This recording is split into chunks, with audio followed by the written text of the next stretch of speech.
Welcome. Thank you for being here. Would you explain what I'm supposed to do? We are convening the May 8th WBAI Central Station Board meeting. And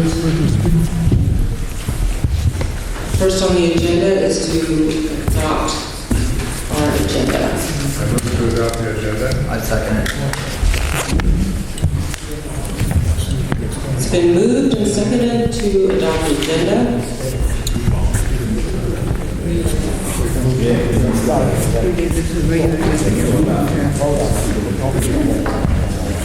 I mean, the minutes. I understand that it's customary to read the agenda. So the agenda is the meeting is convened. The agenda, first item is to adopt the agenda. The next item is to select the timekeeper. We have 20 minutes for adoption of the agenda. Then we go to excused absences. After that, we approve outstanding minutes. Then we go to an election of delegates to the PNB committees.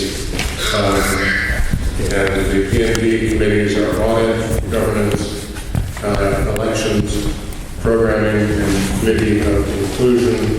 After that, there's a population of the task force. Forces are technology task force, affiliates task force, and the development task force. Public comment comes next on the agenda, maybe a little sooner. Then there's the recess to the delegates assembly.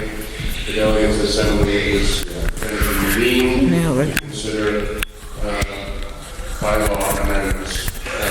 There's a vote on a proposed bylaw to amend the minutes with respect to the executive committee, a vote on the bylaw amendment with respect to elimination of certain waivers of the bylaws, and a vote on bylaws to make a clarification with respect to the distinction between the LSB as an LSB and the LSB as a delegates assembly. After that, it's we reconvene the LSB, and after that, there's an update from the radio committee. Following that, there's a proposed motion to hold a town hall meeting. Following that, treasurer's report. Following that, general manager's report. Following that, unfinished business, followed by new business, and then an adjournment. No later than 9:45, because we do have to quit the premises.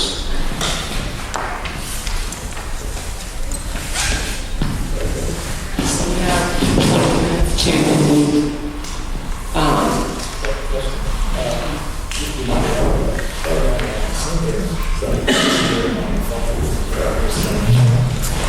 is everybody here on the telephone?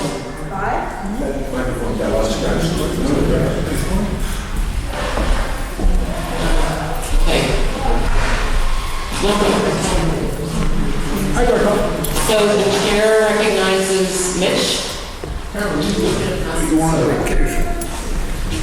Thanks. I'd like to move up the treasurer's report and GM report to 5A and 5B. And also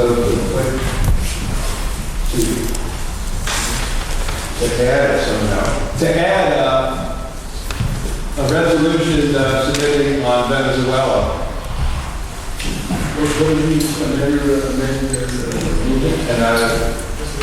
the first one was to move up the treasurer's report and GM report to 5A and 5B, and then to add separately resolution on Venezuela that was submitted to maybe 3A, 7A, or somewhere else in that place around there.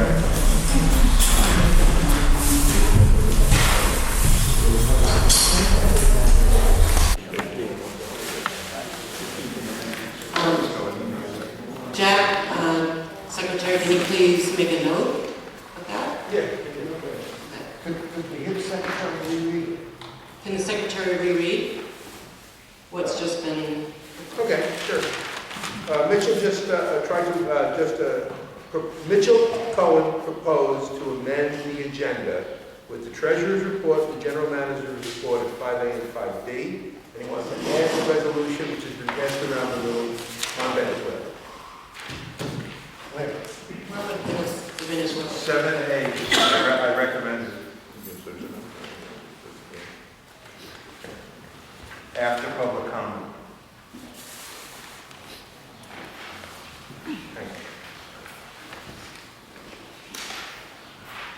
Are there any other comments about the agenda?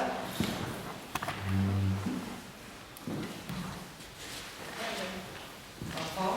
Yeah, I think we can do with not having to move up quite so far. We need to elect people to the PNB committees and task forces. If we have to do STV voting on that, as we know, it takes a little bit of time. And I would like to see us being able to get through that instead of having it bogged down. People might think that it can go through very quickly, but maybe it can. So I would say, I'm going to make an amendment to the amendment, and I move that we amend it to say treasurer and general manager's reports to 7A and 7B.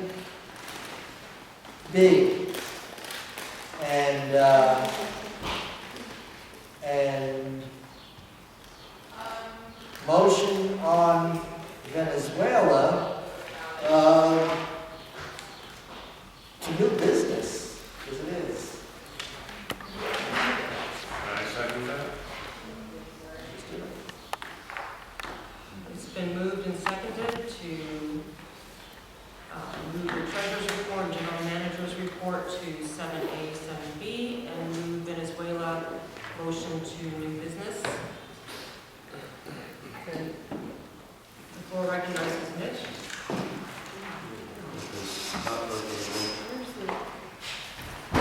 So I would like to see the treasurer's report and the GM report up front at every meeting.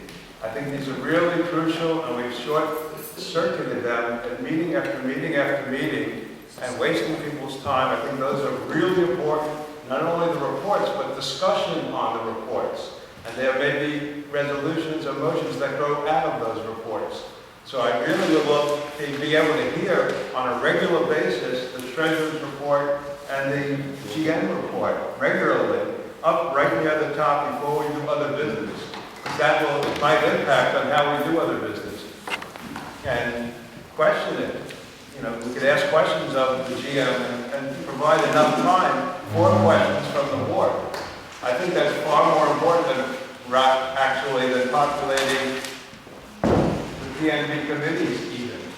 If it's going to take, we have 10, 20, 30, 40, 50, 60 an hour just for the elections plus. So I think that's crazy. I think we should get to the reports from the management of the station, and that we should do it up front. Any more debate on this?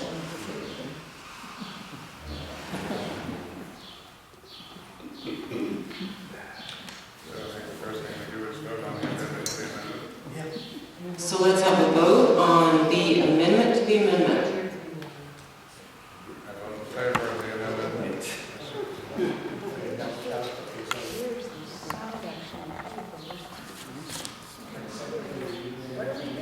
Can you please read the amendment to the amendment? Sure. Our Paul recommend that we move the treasurer's report, the general manager's report to 7A and 7B, and the motion that Mitchell made to do business.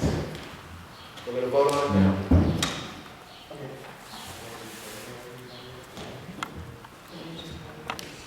Anybody opposed? He's not going to Just any objections to the... I call a question. Question, Marilyn? We're voting right now. Voting. So all those in favor of If adopting the the chair would, point of order, point of order, Mitch? if the chair would explain that by voting for the amendment right now, it precludes the thing that I just raised, which would be that we move the discussion of the treasurer's report and the GM report up toward the top. This is not a point of order, this is. And so I think people need to understand that. The people just came in, people don't know We're what's not happening. discussing, the discussion's over. Discussion's over. We're going to vote on moving, It's just that. I'm sorry. So moving the treasurer's report and general manager's report to 7A and 7B. Any motion on minutes for the new business? All in favor?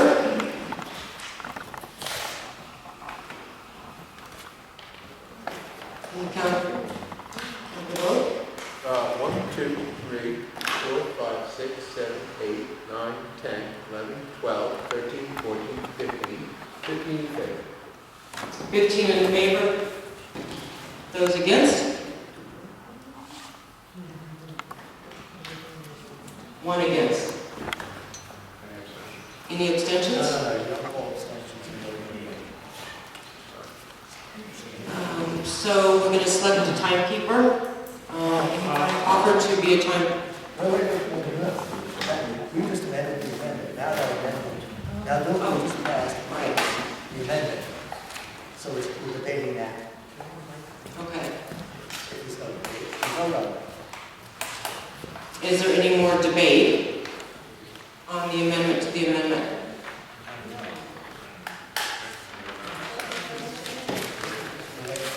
There's no debate on the amendment to the amendment?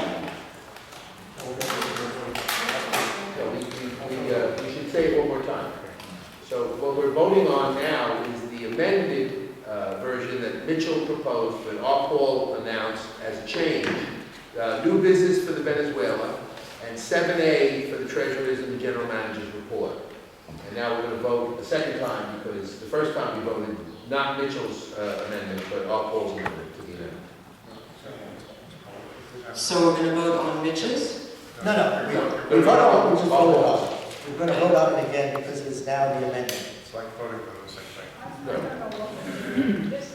thing. So let's restate that again. We're We're voting now going to on... vote on the amendment to the agenda, which is that, which Paul suggested, which Paul proposed, which is that we will move the treasurer's report and the general manager's report to 7A, and the public, and the Venezuela proposal or resolution, let's call it a resolution, to new business. Somebody says all in favor? All in favor? So all in favor of...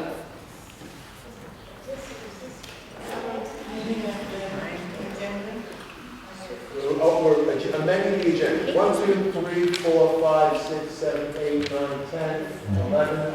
Mr. Chowley, you voting yes, no? Yes. 12, 13, 14, 15. 15 yes. What was the count? 15. Opposed? Mr. Chowley? Opposed?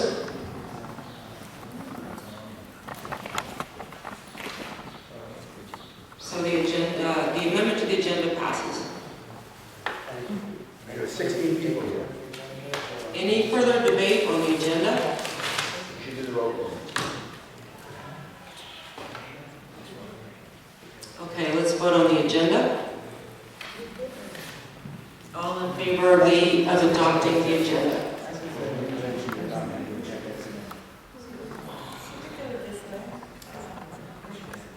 We're voting on the agenda now, folks. Okay. We're voting on adopting the agenda 1, 2, 3, as amended. 4, 5, 6. Carolyn, you yes, no? Yes? She can't vote. Oh, I'm sorry. Chair. So I forgot. It's okay. 1, 2, 3, 4, 5, 6, 7, 8, 9, 9, 10, 11, 12. Barbara? No, I'm staying. 13. 13 for the agenda. Agenda adopted? Agenda's been adopted. All opposed? Excuse me. Any opposed? So the agenda is being adopted. Thank you. So we're now going to select the timekeeper. Would anybody like to be a timekeeper? Marilyn?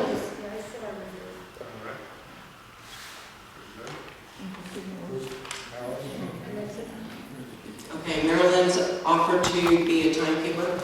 Yes. And it's a minute and a half for the speakers for this, 2 minutes for the.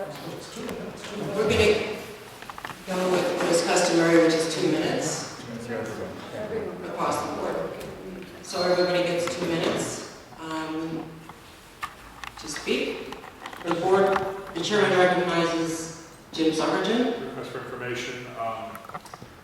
It had been discussed that we might need more than one timekeeper at a later point in the meeting when we're doing other aspects of things. So we'll appoint those timekeepers when the time comes. Yes.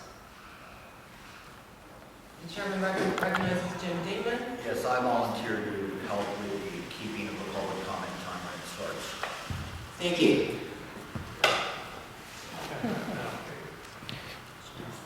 So we're now going to take care of excused absences. And the chair recognizes Bob. Oh, great. Hazel Pinder, by Marlene Up, Dasha Quintana, and we have 2 people on the phone, right, who are present on the phone? Yeah, we got King Downing and Ralph Pointer on the phone. We have King Downey and Ralph Pointer on by phone. King and Ralph, speak up for a minute so they know you're really here. Hi, Ralph.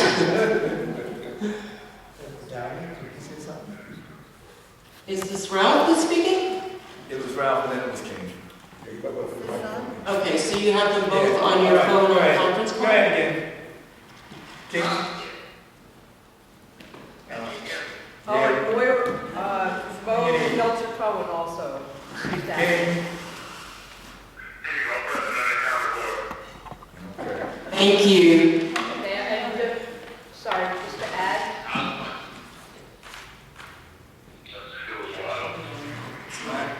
Test. So you have a microphone, so mark your words now.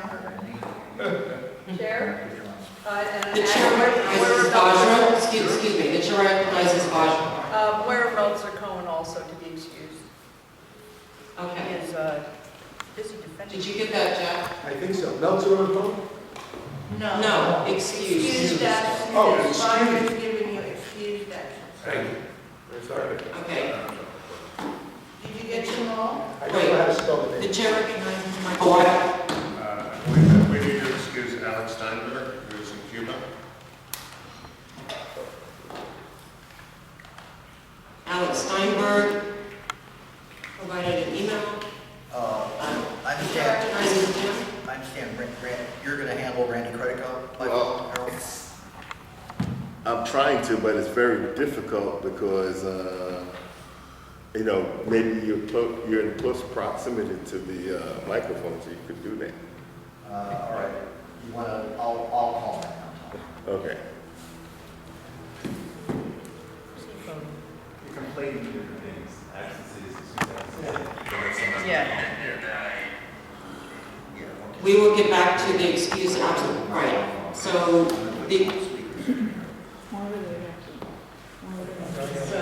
are there any other excused absences?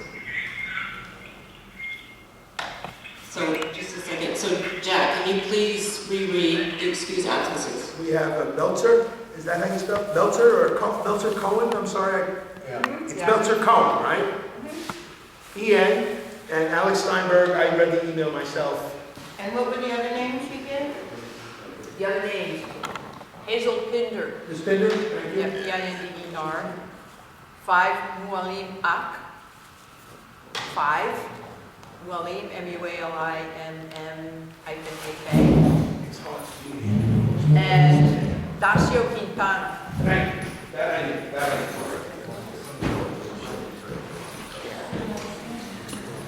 It's very helpful.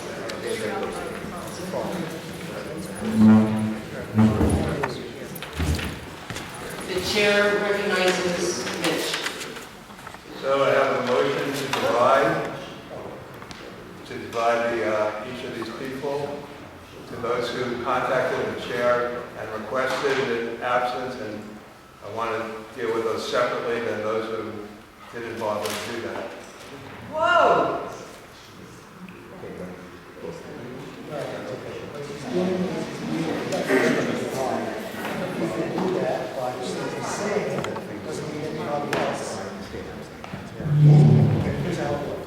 Now we vote on each individual person, and we can have a debate on each individual person, different people want to. So, the first thing. So we're going to vote whether to divide. No, it's done. Okay. A motion to divide is something like this, one person wants it, it's done. Okay. So, So we are going to be dividing the people who. So each name, but one by one. Okay. So let's go through the names. Can you tell us who contacted you to ask me for an absentee, whatever they're going to be absent? The one person who contacted me was Alex Steinberg by email a few days ago. This is a new protocol. Point of information. Chair recognizes. If people are going to be absent, is that going to become like, a common thing? Is there any protocol? And I got the email from Alex. I tried to send the minutes out to everybody. The floor recognizes our call. all right, the way we usually do this, so that we don't spend hours and hours trying to excuse absences or fight with each other, is we just usually throw everybody in the pot and say excuse, and we give the names, that's it. Okay, now it's been divided. I would suggest we just now vote to each one just go, and we're gonna blow into the end of the time zone on this. In fact, I think the time has run out. So I think there's no debate left. We just name each name and we vote. Point of information, was there a second to that motion? Did we vote on it? They seem to have the floor. You don't have a motion to divide, it's automatic if a member requests it. What? If a member requests, it's not a vote. Did we vote? The floor recognizes. Madam Chair, I call for the orders of the day, which means we've used up the 5 minutes. We've used up 7 of the 5 minutes that this item had. So what we do is we go to votes on each individual one. So just say a name and then how many, for and against, and we just go down the list and do it that way. So Jack, can you please read the names and we'll take a vote. Maura Meltzer Cohen. She is. And the vote is to allow for an excused absence without notification, without notifying the chairman ahead of time. Because that is just to be a new protocol. That's a yes. So we're voting yes or no? Yes. Yes. Count the votes. Oh, I'm sorry. 1, 2, 3, 4, 5, 6, 7, 8, 9, 10, 11, 12, 13, 14. 14 yes. Next person? Objection. No. It's not a check. The chair recognizes Mitch. No. We're going down the list. Okay. Got one. The next one? Hazel Binder. All those in favor of excusing Hazel Pinder's absence? 1, 2, 3, 4, 5, 6, 7, 8, 9, 10, 11, 12, 13.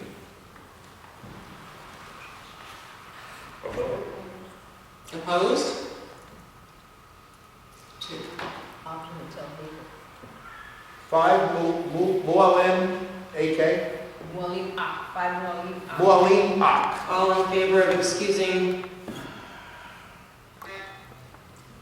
Without notice, I might It's a new protocol. Can the people on the phone vote? 1, 2, 3, 4, 5, 6, 7, 8, 9, 10, 11, 12, 13, 14. I think there's a point of information, it's been, I don't know. Excuse me, the chair May you recognize? the chair recognizes Earl. Is there a point of information, can the people on the phone vote? Absolutely. Yes. Oh, we're not getting your votes. That's okay, we're going forward. Yeah. Going forward, we will take their vote. They don't have to vote. Just a point of information, they don't have to vote. So the next person is, go ahead, Jack. Who's the next person? We have Alex Steinberg, and I have the email. All those in favor of excusing Alex Steinberg? 1, 2, 3, 4, 5, 6, 7, 8, 9, 10, 11, 12, 13, 15. Yes. All those opposed? Okay. Next on the list? Randy Crenico is on the phone. I have Randy on the phone. Randy's on the phone. That's Okay. Dacio Quintana. Oh, I'm sorry. He was in China. Quintana. Lucky him. I'm sorry, Go ahead. I wrote it down, but I'm going to do it. Dacio Quintana. All those in He was in favor? China. Excused. 1, 2, 3, 4, 5, 6, 7, 8, 9, 10, 11, 12, 13. Yes. Excused. Any opposed? 1. I'm sorry, missed that. Okay, thank you. Next on the agenda is approving outstanding minutes. Motion to approve. Motion to approve. Second it. Excuse me. Can you raise your hands again? The chair recognizes Marilyn. I propose we accept the minutes.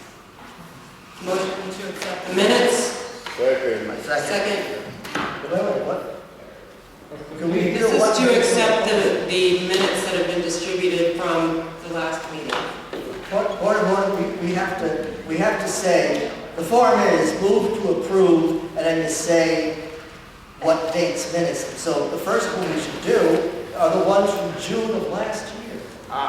No wonder they come. Where are We have two sets of outstanding minutes, one from June of last year, one from April of this year.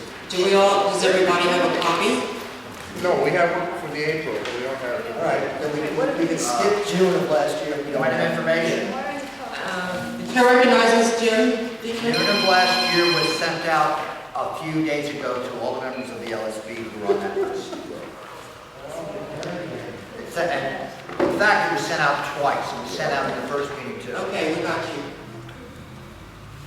The chair recognizes Marilyn. I propose we postpone approving the minutes from last year and move today to accept the minutes from the Wednesday, April 10th.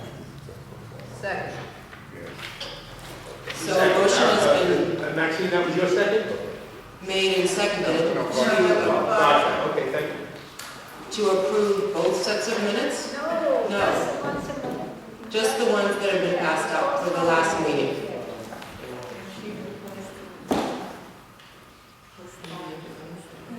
Well, is there any debate Is there any debate on approving the minutes of April 10th? of April 10th?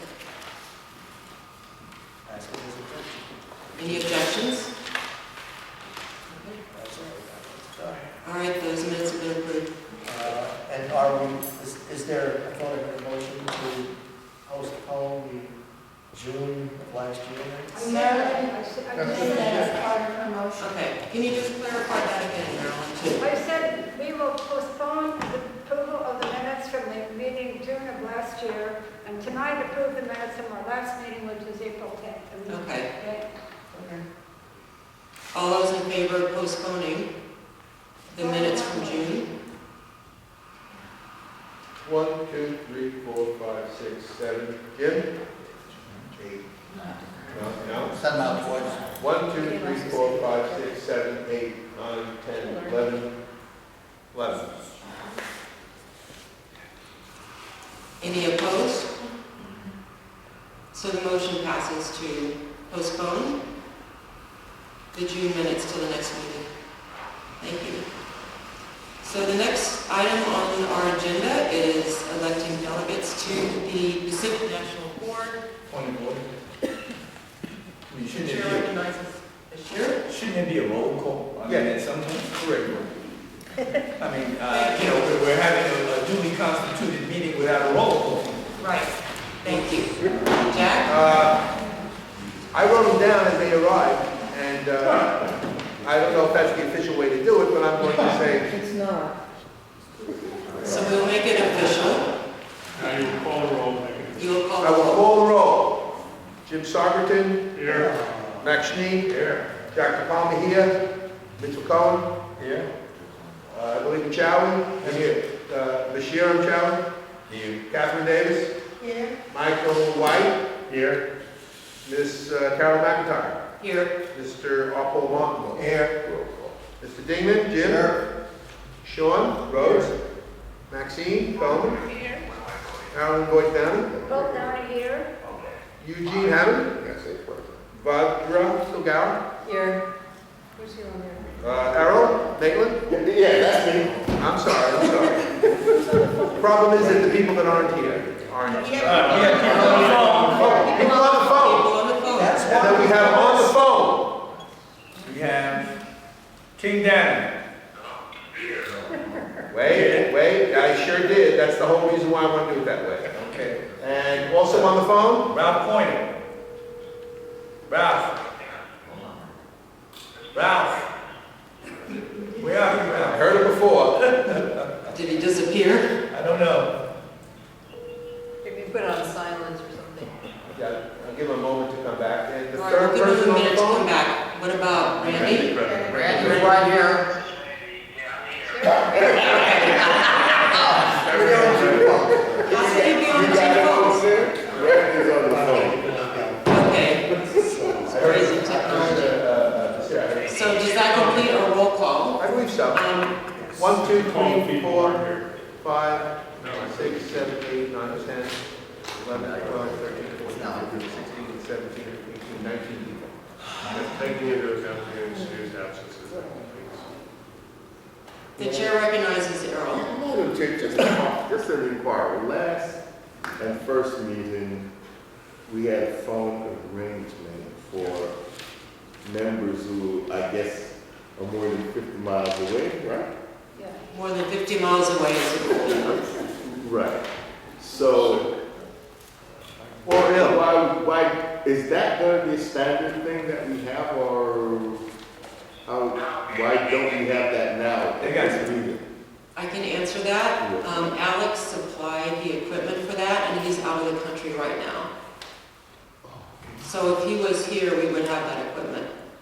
So in the future, we can in the future, that would be a goal. secure the equipment. Okay, all right. And I made an inquiry with the station, but nothing was forthcoming, so. All right.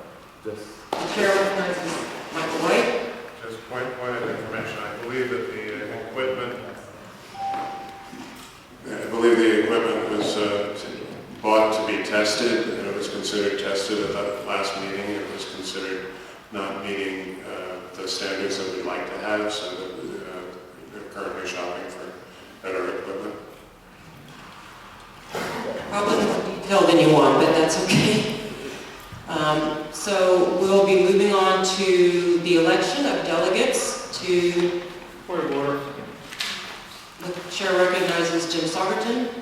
The roll was called in an irregular manner. It wasn't alphabetical or from a list Oh, my Lord have mercy. around the room. Also, we did not call the people who we'd already discussed were excused absences. So are we going to assume that the discussion of excused absences will be part of the roll call and account for the people who are not here?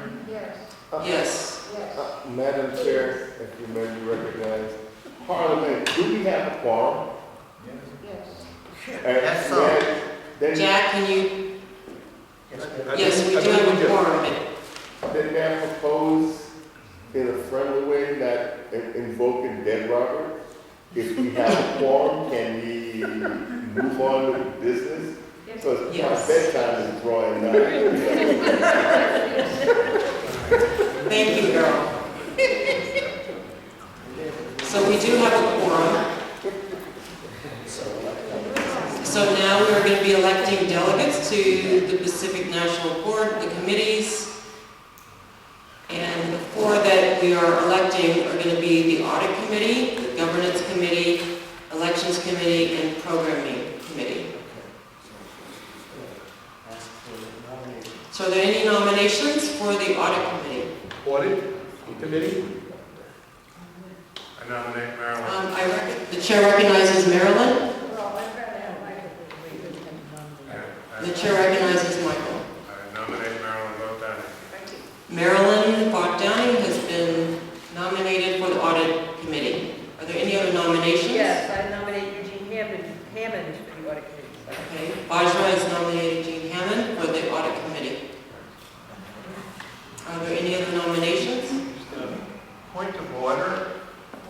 The chair recognizes Point Mitch. of information.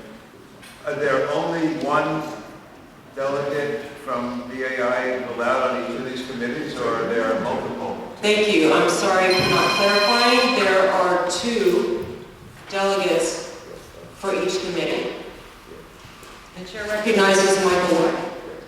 Point of order, I believe that the way this would work is that if you have 2 nominations and that's all, then those nominated can be seated by acclamation, and we can proceed to the next one. Were we to have any more nominations than 2, we'd have to have an election. That would use the chance of voting in practice.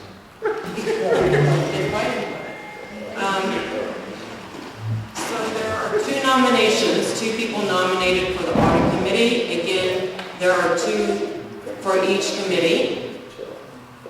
So as Michael White said, there's not a need for an election if there are 2 people nominated. First, let me just make sure. Marilyn, do you accept the nomination? do accept. Okay. And Eugene, do you accept the nomination? Yes, I do. Okay. Both nominations have been accepted. Are there any further nominations for the Audit Committee? If not, the nominations are closed, and Michael White and Eugene, congratulations, you are on the Audit Committee. I'm sorry, Marilyn. Okay. The next committee is the Governance Committee. Governance? And there are 2 positions? And there are, again, 2 positions for the Governance Committee. Are there any nominations for the Governance Yes. Committee? The floor recognizes, chair recognizes Vajra. Downey. King Downing has been nominated for the Governance Committee. King, Yeah. do you accept the nomination? He's not on the phone. King, you there? Oh, is King on the phone? Yeah. He's on the phone. Oh, Supposed to be. because I don't, did you take his name down? I'm trying. King, you there? He said, he told me it was okay with him. Okay, you've been nominated for the governance committee. And we need your acceptance. You accept that nomination? Yes, you are. Yes.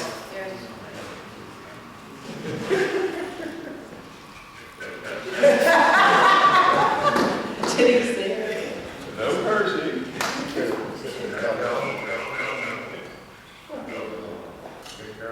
So, All right, he's accepted. okay, so King Downing has accepted the nomination for the Governance Committee.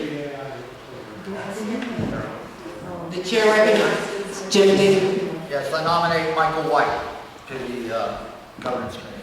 Jim nominates Michael White. Do you accept the nomination? Yes, I accept the nomination. Michael accepts the nomination.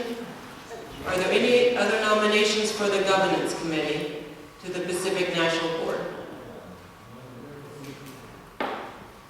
So the nominations are closed by acclamation. King Downing and Michael White are on the Governance Committee. Thank you.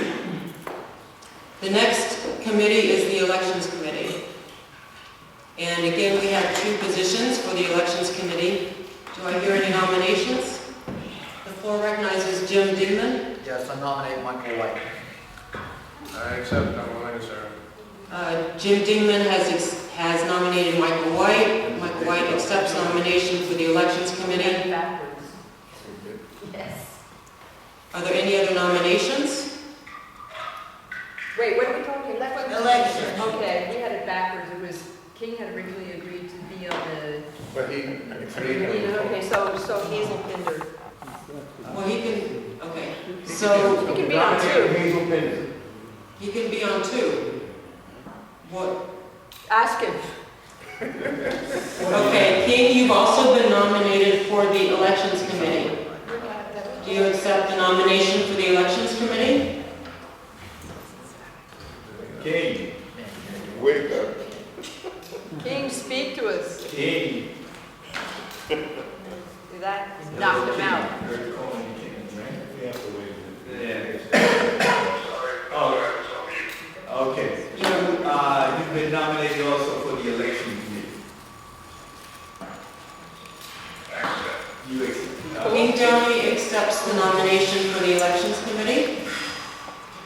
Are there any other nominations?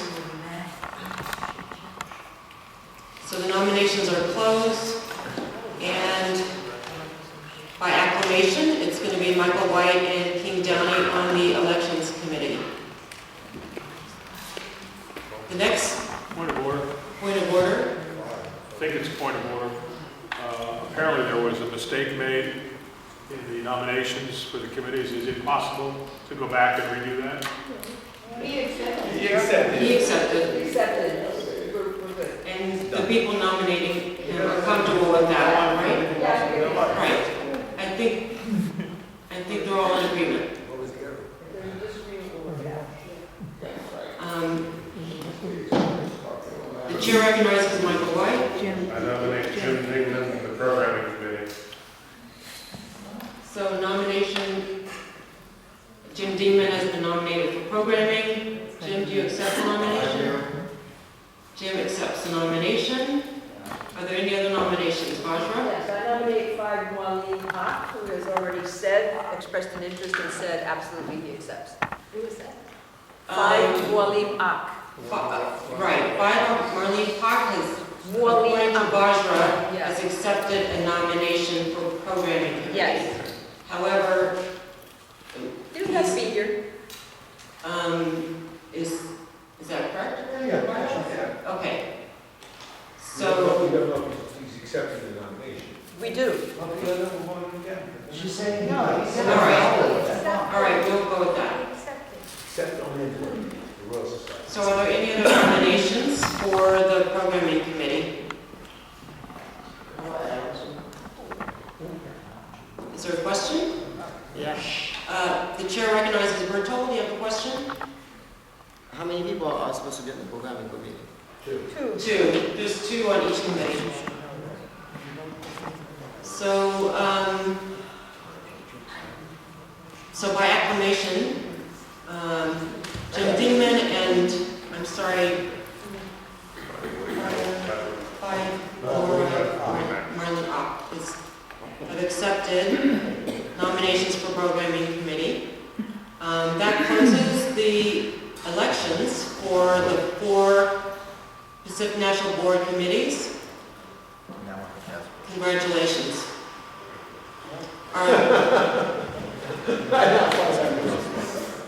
No, the committees are good. So the next I'm sure they are. are But she said congratulations. 4 committees that are voluntary.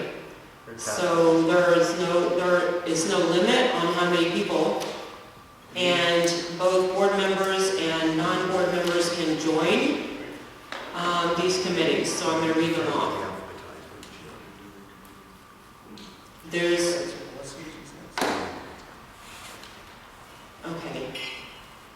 There's Committee of Inclusion, Technology Task Force, Affiliates Task Force, and Development Task Force.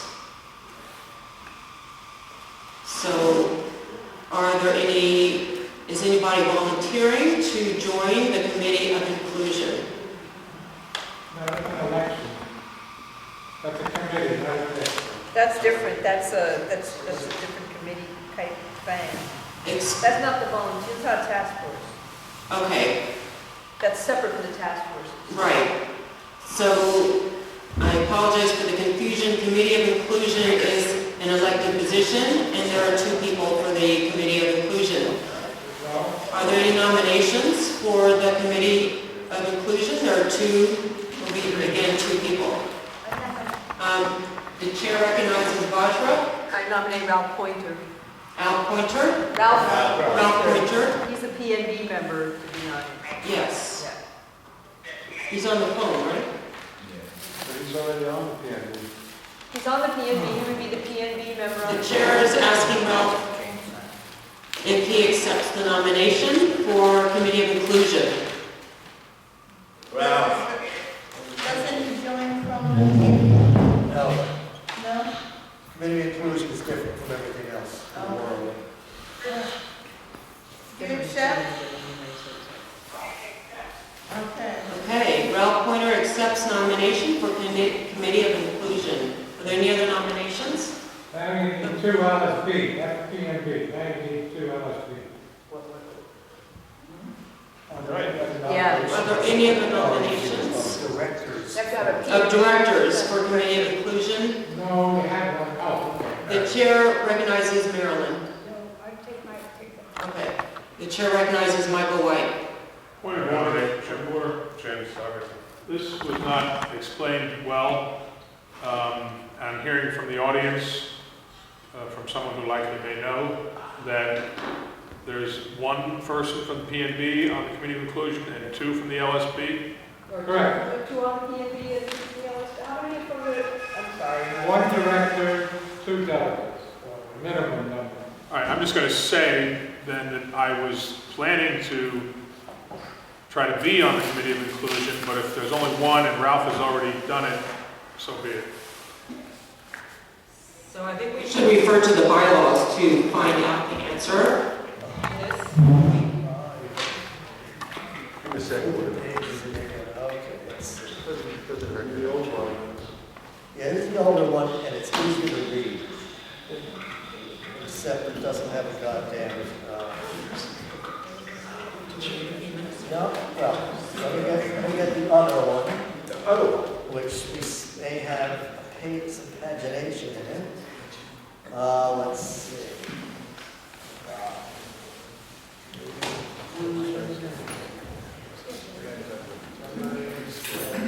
So while we are researching the Committee of Inclusion, I just want to let everybody know that if you need to use a bathroom, go through that door and then go down the steps and through the hallway. There's a bathroom that's marked.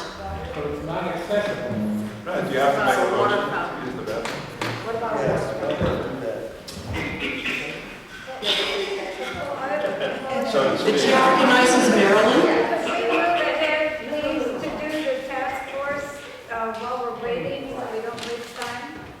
Could we move ahead with the task force? Can you give the phone? Okay. We will go ahead with the Technology Task Force and come back to Committee of Inclusion.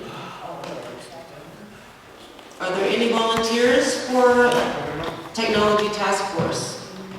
Yeah, we have some people that aren't here that have already let us know. Excuse me, the chair recognizes Michael White. I volunteer for the Technology Task Force.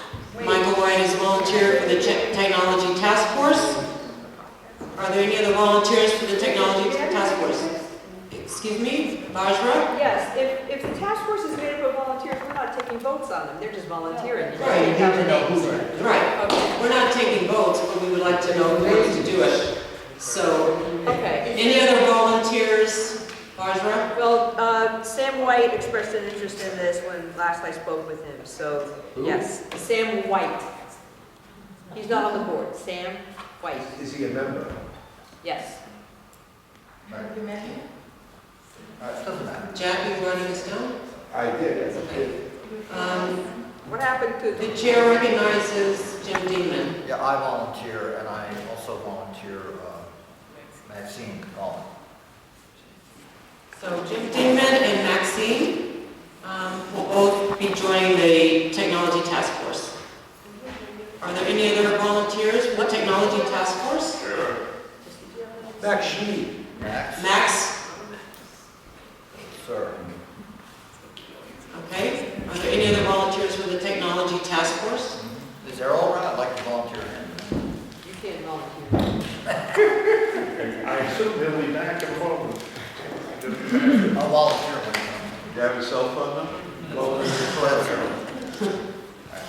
Okay, so we want to read off the names again of who is going to be on the Technology Task Force. So the Committee of Inclusion, you have Ralph Pointer, and you're waiting for other names, and that's been put on hold. Technology Task Force, Michael White, Sam White, Jim Dingman, Maxine Goldman, Max Schmid, and we're still open to volunteers. And you have Development. Is that Okay, the Development so- Committee? So, Affiliates? Thank you. Well, see if he wants to.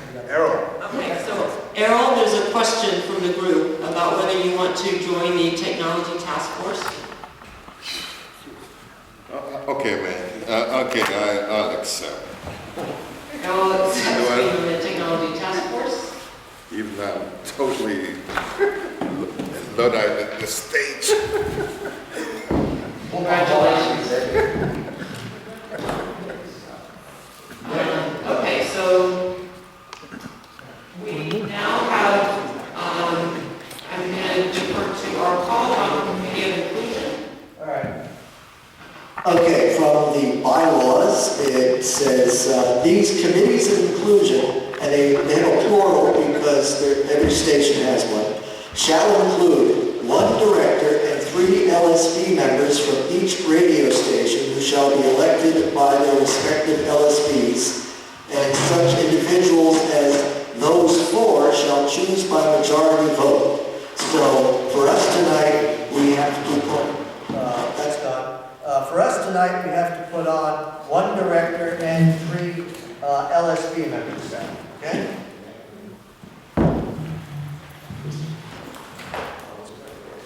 So we're going to be accepting nominations for Committee of Inclusion. Is everybody clear about the distinction between 1 director and the 3 LSB? That mic is messed up. Needs a battery. Can you clarify what that means? 1 director and 3 LSB. WBAI has 4 directors, 3 listeners, and 1 staff director. Those are the only people eligible to be nominated and elected to the committees of Committee of Inclusion. However, then you have 3 slots for any LSB member who is not on the PNB. So the first position for a director, there are 4 people who could possibly be that person. For the other, there are 20 people who are eligible for that, all right? Can you name the 4 people? Yeah, okay. Staff is Sean Rhodes. The other people are, the listener directors are Alex Steinberg, James Sagerton, and Ralph Pointer. So those are the 4 people who are eligible?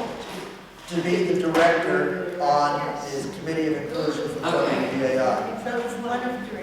So it's one of those 3, And Ralph is already We in. started. and Ralph has been nominated. The chairman recognizes Michael White. I nominate James Sogerton. He can't be. So Michael is nominated Then you elect. Jim Sauberton. Jim Sauberton. Make a request for information. When I wanted to nominate myself, I did not realize that there was a limit of only one director. So I believe we had a call for nominees. Ralph Pointer accepted, and I thought by acclamation we put him on, and thereby I declined when I understood the situation because Ralph had already been named by acclamation. Is that not what happened? No. Well, that was before we understood what the bylaws and the requirements were and how many people were to populate that. So we are redoing that process. Okay, I'm going to decline the nomination. Okay, so Jim Sauberton declines the nomination. Are there any other nominations?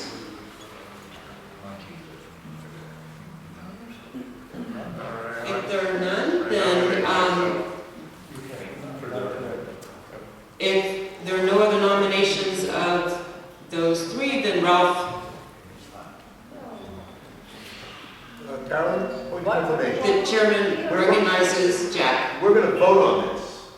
Yes, this is a vote. Yes, but if there are no more than one, if there are no more than one person nominated, just a minute, the chair recognizes Marilyn. All we have to do now, Ralph, we've got, Jim says he doesn't want to be the director on there, so Ralph's got it. So now all we need is 3 other people. It could be Sean also.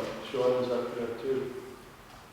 Well, Sean, you want Well, to... no. So forget it. Now, we can't, the directors cannot be on. Now it has to be the rest of us. Move on. So By now- So we acclamation. are going to be,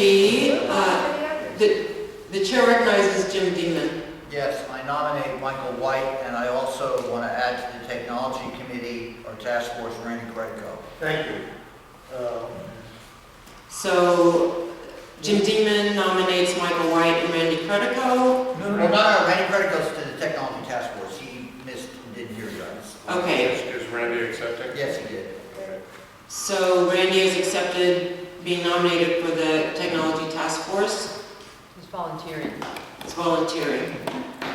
So wait a Jim minute. Dingman, you are nominating Michael White. For the Committee of Inclusion. Point of order. I think we're right in, okay. So, Michael, do you accept the nomination for Committee of Inclusion? Am I eligible to accept? I'm asking the parliamentarians. Oh, you're on, yeah, Okay. as one of the LSB members. Okay, I'm accepting. Michael's accepting nomination to Committee of Inclusion. Are there any other nominations? Marilyn? I would like to nominate Carolyn McIntyre for that committee of inclusion. I accept the nomination. Have a point of order.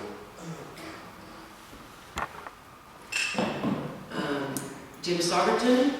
Yeah, I'm sorry to slow down the proceedings, but to avoid confusion in the future, we have a rule about no proxy votes, and we did not hear Randy Credico say he was going to accept that. We heard Jim Dingman say that he was going to accept that. I think we should be careful about doing things by proxy in that way. I don't object to it at this point because we are having technology difficulties, but in the future, we should try and make sure we hear from the person. Point. Point well taken, thank you. The chair recognizes Michael White. Just a point of information, I think that when there are proxy votes, that you want to be very careful to observe the distinction that you mentioned. However, I'm going to point out that on some of the other nominations we had, and I think it's appropriate when someone's being nominated to allow the fact that it was confirmed that they would accept to be done by some, although that person's not going to consider that's actually a proxy, I think. What's the proxy? I have one more thing, please, a point of personal privilege. The chairman recognizes Jim Sauberton. I don't know how anybody else feels about it, but I can hear better without the microphone. Does anybody else? No. You want the microphone or you don't want Need it it? for the phone. Maybe just use it for the phones? Just a thought. Is it Max or anything else? So are there any other nominations for Committee of Inclusion? Oh,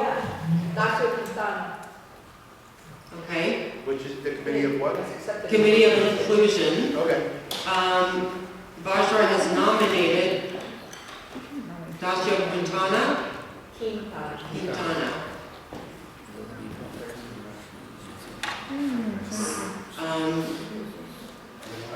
Are there any more nominations? The chair recognizes Michael White. I believe that if we had that last nomination, it would require an election. In order not to have an election, I'm going to say that I will not serve. How many? Okay, so Michael White is withdrawing from Committee of Inclusion. Sorry, what? There's three. Three altogether. All right, never mind, I'm sorry. Erase.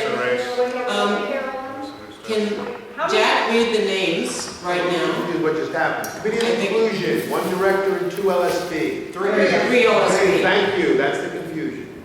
Ralph Pointer, on the phone, Michael White, Carolyn McIntyre, and Dacio Quintana.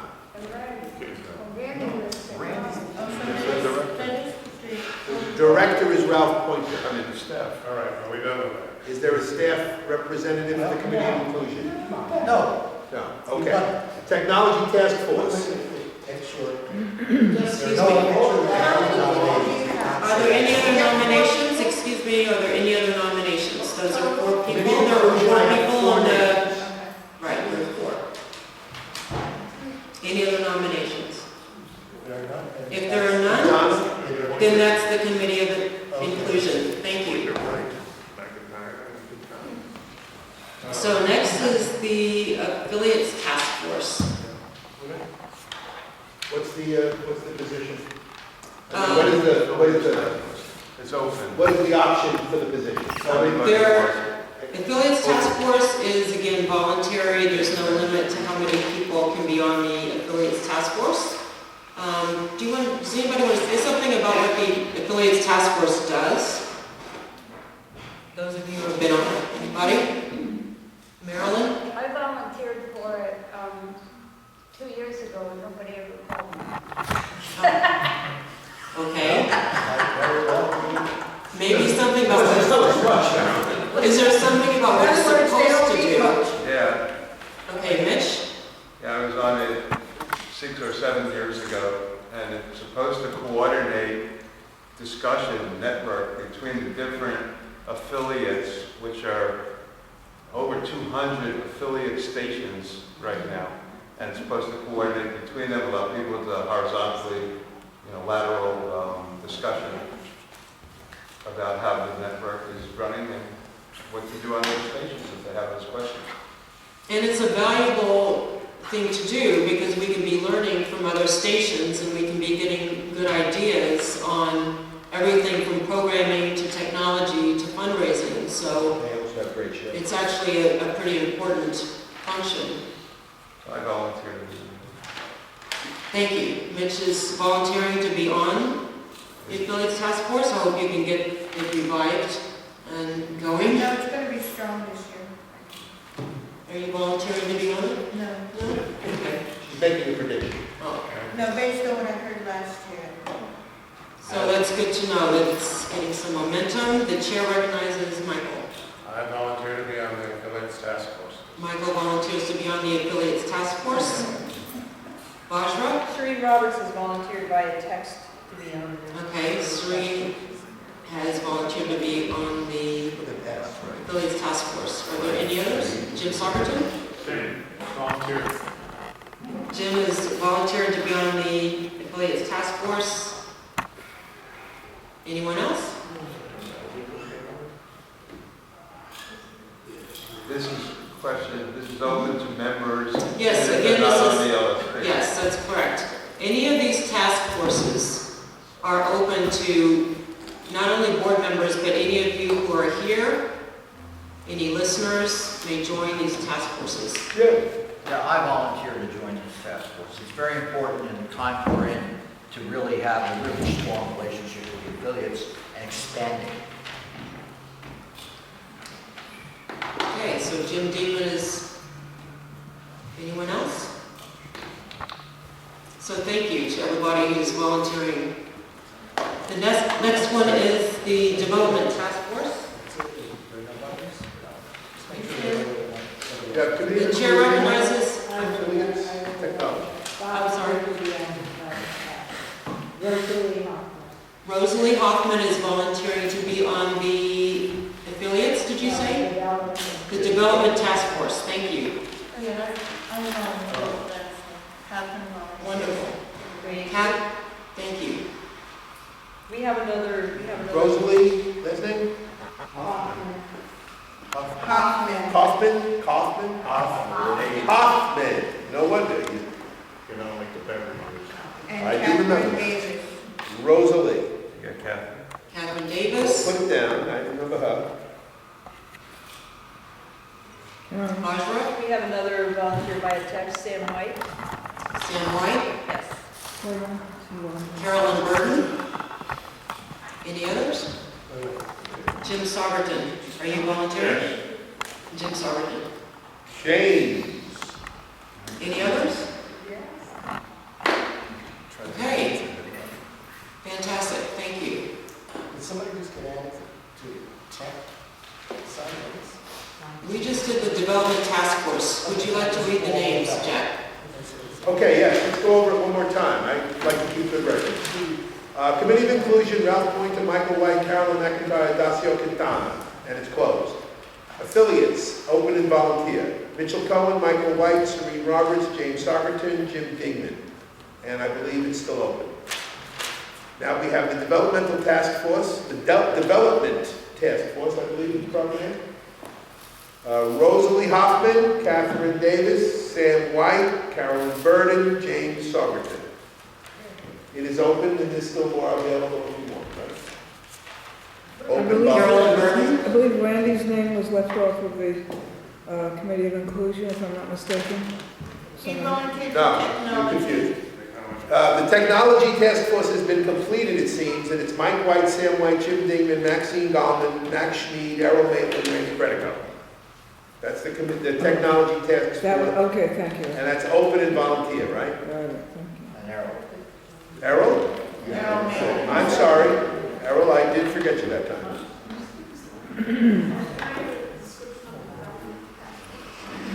Yes. Maxine would like a description of the Development Task Force. Tell us what the Development Task Force does. Would somebody like to offer to talk about it? It hasn't done anything for years.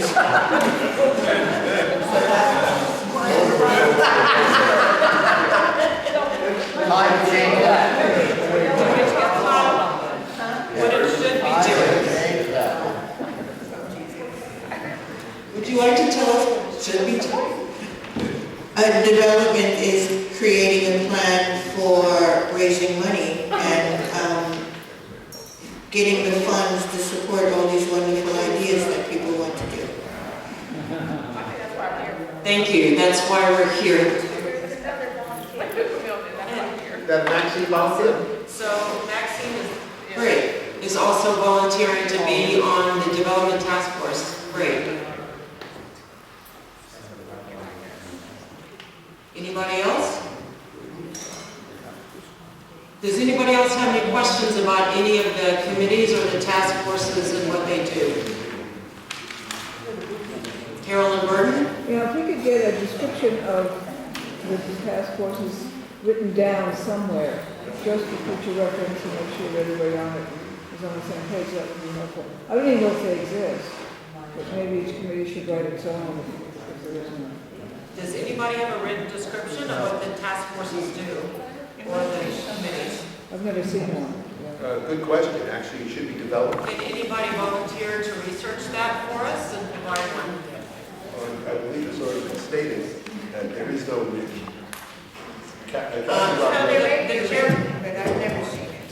The chair recognizes Jim Saugerton. This is another request for information. I have heard it said that these task forces meet by, at the suggestion of any one of the members of the task force.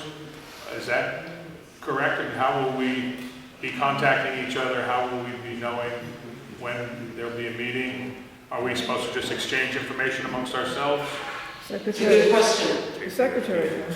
My understanding is that the PNB committees and task force are convened by someone that's on the P&B. So we would require the secretary or the chair to send everyone's names and email to the secretary of the P&B. So when they're convened, we'll get the notices. That's what we need. Thank you, Kathy. Are there any other questions about the committees and the task forces? The chair recognizes William. They're just like some of the other task forces that haven't been meeting in recent years. There has been a archives committee, which is for Pacifica Radio Archives. If they reinstitute that, I'd like to volunteer. Wonderful. So William has said that if they reinstitute an archives task force, that you would like to be on that. Right. Thank you. Thank you. Point of information. Jack? Kathy, who is the secretary of the P&B? I don't know. Okay. One of the P&B people should be. Crozier. Crozier? Oh, is he really? As far as I know, Thank you very much. that may have changed, so. ¿Qué demonios pasó con el grupo de español? De programación en español. Quería saber. Is that a task force? Excuse me, the chair would like to recognize Vajra. Would you like to say, go ahead. Una pregunta. ¿Qué demonios pasó con la programación en español y el grupo sobre la programación en español? Having the program in Spanish. Right, there was a task force. Task force for programming. And task force for programming in Spanish, is that right? What happened to it? What happened to that? Can anybody answer that question who was here and involved? Point of Chair order. recognizes Michael White. Point of order, I call for the orders of the day. I believe we're That's the agenda. running out of time for required events. Okay. All right, so we're going to move on to public comment. So this is our opportunity to hear from listeners, from you, from those of you who have taken time to come here tonight, and we really appreciate that you're here. Would anybody like to come up and make a comment? You may need to stand or use the microphone. I just had a question about the task force. Is it that we relate to the PME? And then there's a task force that includes the 5 stations? Or do we meet separately, the WBAI members of the task force meet separately and decide what we want to do and then relate it to the PMB? I mean, what's the structure? What's the process? Okay, so I think it would be helpful to explain. Point of order. Point of order. Public comment has got to be public only, not interactive with us, or the LSB will eat the time and will screw it all up. So, maybe after the meeting, somebody can answer a question, but right now, this is public comment, period, that's it. I think the question can be answered by Jim Sarberton. No, At a later time. So we're now on public comment. William? Well, I'm not going to do anymore, so I can answer. My opinion is that the only committee that operates the way the question was framed is the Committee of Inclusion, task force. The only task force, the only committee or task force is the Committee of Inclusion operates that way. It operates locally here and reports to national PMB. All the task forces meet nationally on the phone. There are no local task forces that were just voted for. Thank you. I hope that helps. Any other public comments? Carolyn Burton? Yeah, I don't know if you all can hear me without the mic, I hope. I want to speak about the motion that was proposed to be voted on tonight. I think you all should have received a copy of the motion from the National. And I want to explain why I think it should not be voted on tonight and why you need to postpone it and do some serious looking at that motion. The motion reduces the PNB to an executive committee, essentially a cabinet of private people. It's something that Carol Spooner worked very hard to keep out of the original bylaws because that sort of group can take over very easily. And then with the affiliated motions to reduce the number of directors and reduce the number of boards, 1/3 of you will not have your seats if that motion passes, and the P&B will also be reduced. The idea is that democracy is very unwieldy and nobody can get anything done, and people would like to have an executive committee that would meet frequently with the executive director. And now we're into a weakening of the democratic structure that is Pacifica. I think that we need to look very carefully at that, and it goes, to me, it goes along with the move to have voting by email. Everybody knows that email votes are less effective and less frequent than paper ballots. In this station, we prefer paper ballots, and the amount of the return in the election was very bad from the electronic ballots. Some people seem not to care. It's cost efficient, and that's my problem with the proposed motion to reduce the PNB to the workings of a committee. If you look carefully at the motion, and I put this out online, if you didn't get it, email me personally and I'll send you a copy of what I put out online. But the motion itself reduces the number of people in the executive committee to be elected by the board, and approximately 2/3 of the board would be elected to that executive committee. Now, if the general election worked so that the majority faction, if you will, of the PNB was 2/3, that means that the executive committee that would be meeting with the executive director to make all these decisions, which are, quote, not decisions, they have to come back to the board for voting, they would be comprised only of the majority committee. And those of you who are in the minority committee on this board this year should think about that. Pardon? I'm sorry to interrupt. I believe that the timekeeper is not keeping time, and we're supposed to be allowing 2 minutes. Is that right? Okay. All right. I will sum up then by saying that ask that you not vote on this until the next meeting, and you've had time to understand it and look at the implications very carefully, because it's been sneaked in there, Thank you, Carolyn. and you can't so do that. Carolyn is Thank talking you. about a bylaws amendment, which is on the agenda later. Are there any other public comments? Yeah, give them a... It's not working.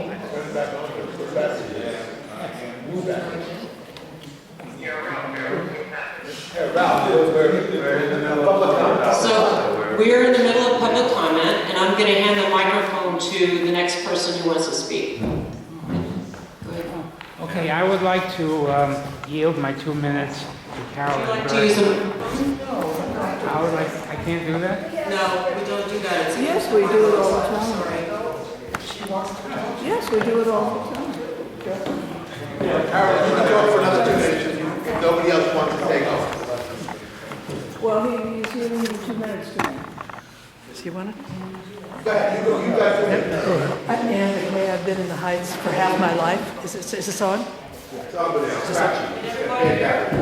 How's it? Okay, is it on? Okay. Ann McKay. I've been in the Heights for half my life. When I first moved here, BAI was at the top of my radio permanently. Somehow, without any conscious effort over the years, it has disappeared. It's not there at all right now. And when I heard about this meeting from Carolyn and Michael, I thought, I want to learn more about BAI again and investigate it again and see what's going on now. Because The other public radios that took its place are of declining interest to me as well now. So, yeah. This is for the public to be Yeah. commenting. All right. Give it a good mic. Michael, Jack, you're out of order. Thank you. Thank you. The question that was raised about the motion has several serious implications. One of them is that it is in fact an unwieldy board. There are too many people on the board. But the method of cutting down the number of people on the board, can you hear me? No, it's better without. Really?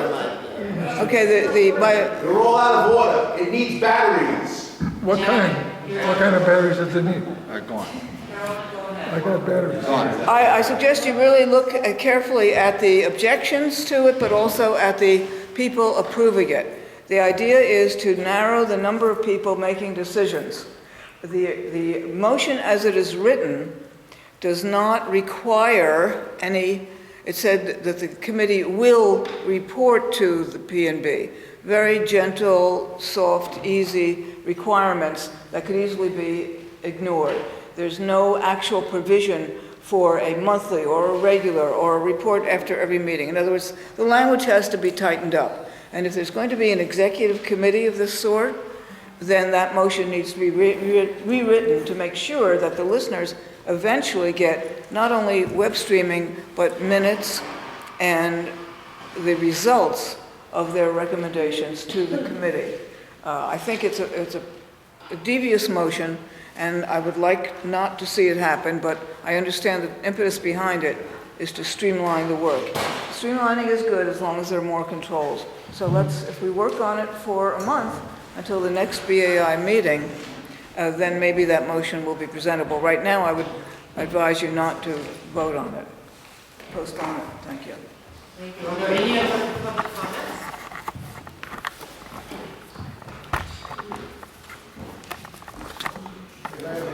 Any other public comments? No, this is for public comment. Any other public comments? Yeah. Go ahead.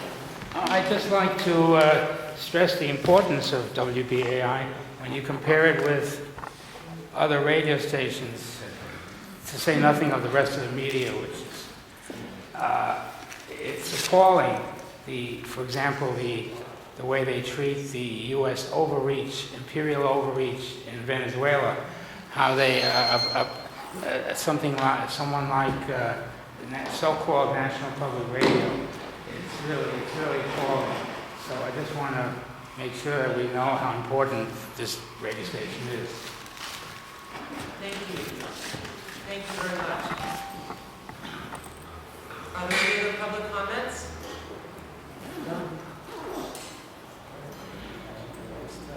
Any other public comments? That's it, we can close it. Okay, I guess we will be closing public comment and... You have another public comment? I'm sorry. Go ahead. Yeah, I have a greeting card here for Bob Lederer. I don't know how many of you know he was severely beaten in a park near his home. He's in a rehab now. And so if anybody wants to sign the card, I'll put it on the table. Please pass the card around. I think that's... Yeah. And they're actually having some kind of vigil in Morningside Park tomorrow. Is it 6 o'clock or 6:30? 6 o'clock. 113th Street, Morningside Avenue. Not Morningside Drive, Morningside Avenue. 6 o'clock. There will be a vigil tomorrow at 6 o'clock. In Morningside Park at Morningside Avenue. Not Morningside Drive, Morningside Avenue and 113th Street. It's on the east side of Manhattan. The east side of the park, Manhattan, yeah. Manhattan. Well, thank you very much for doing that, and for us as a community to recognize anybody who is struggling or in pain. It's helpful to create the space for compassion and support. Any other public comments? I just want to say something about this is not just a vigil, it's a community organization to deal with several incidents in the park of young people attacking people who look vulnerable. And it's going to turn into a task force. They've invited police and a local community organization to deal with that issue in the larger community. So it's not just a vigil for Bob, but his attack was the impetus for it. Yeah. Thank you for letting us know. Really appreciate that you let us know. Thank you.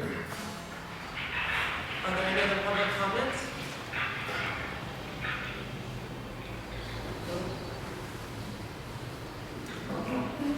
Public comments, I guess, are closed.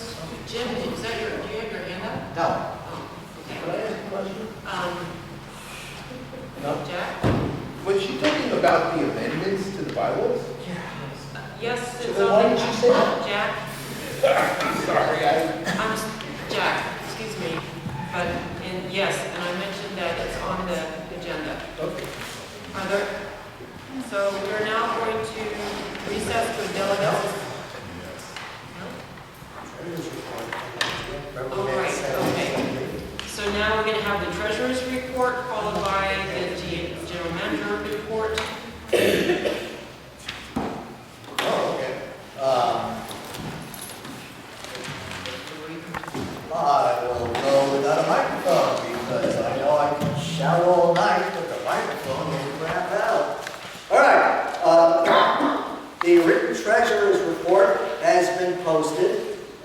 It's up in several different places. It's on the public local station board's files, and it's in a couple of other places. You can look up WBAI's treasurer's reports on a search engine, and you'll see 6 years of them. One of the big things that's happened is WBAI ran into a real problem with basically what I think sounds like a copyright troll. A producer, boy, I gotta tell you, when somebody flashes one of those smartphone lights in your eye, it's disconcerting. There are upcoming program blurbs on the front of WBAI.org, the first page. And what happens is producers put our stuff up there, and usually have some kind of a graphic. And one producer put up a graphic, and it was up there for like 2 or 3 days. And after a while, they did this in 2016. In November of 2018, this guy sues WBAI for copyright infringement. It's his big, important copyrighted graphic.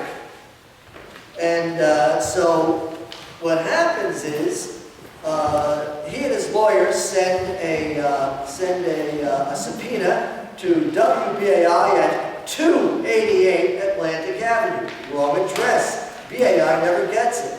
They send one to the Pacifica National Office in Berkeley, California. Well, nobody opened the mail in Berkeley, California. When the NETA went there, NETA is taking over the finances of Pacifica. When they went to the national office, because it's being closed down, as reported in the last written treasurer's report, the NETA found months upon months of unopened mail. All right, so nobody answered it. So it went to court. Pacifica didn't show up. There was a judgment by default given, and WBAI was dinged for $15,000. And the general manager found out about this when he went to pay some bills and found out that our bank, Chase Bank, takes the amount of the judgment because it had been appealed to by this guy and his lawyer. It takes the amount of the judgment and doubles it and puts a hold on that. But it did it for all 4 WBAI accounts. So WBAI had $120,000 of funds restricted. We couldn't get to it. So the manager couldn't pay any bills. He looked some things up, got a pro bono lawyer to help us, and he went to court, and the judgment was vacated because they sent it to the wrong address, and arguments were made, and basically BAI The funds have been released by the bank. One thing that we need to think about here is that we were really pushed years ago to consolidate all of our bank accounts in one bank because that would be more efficient.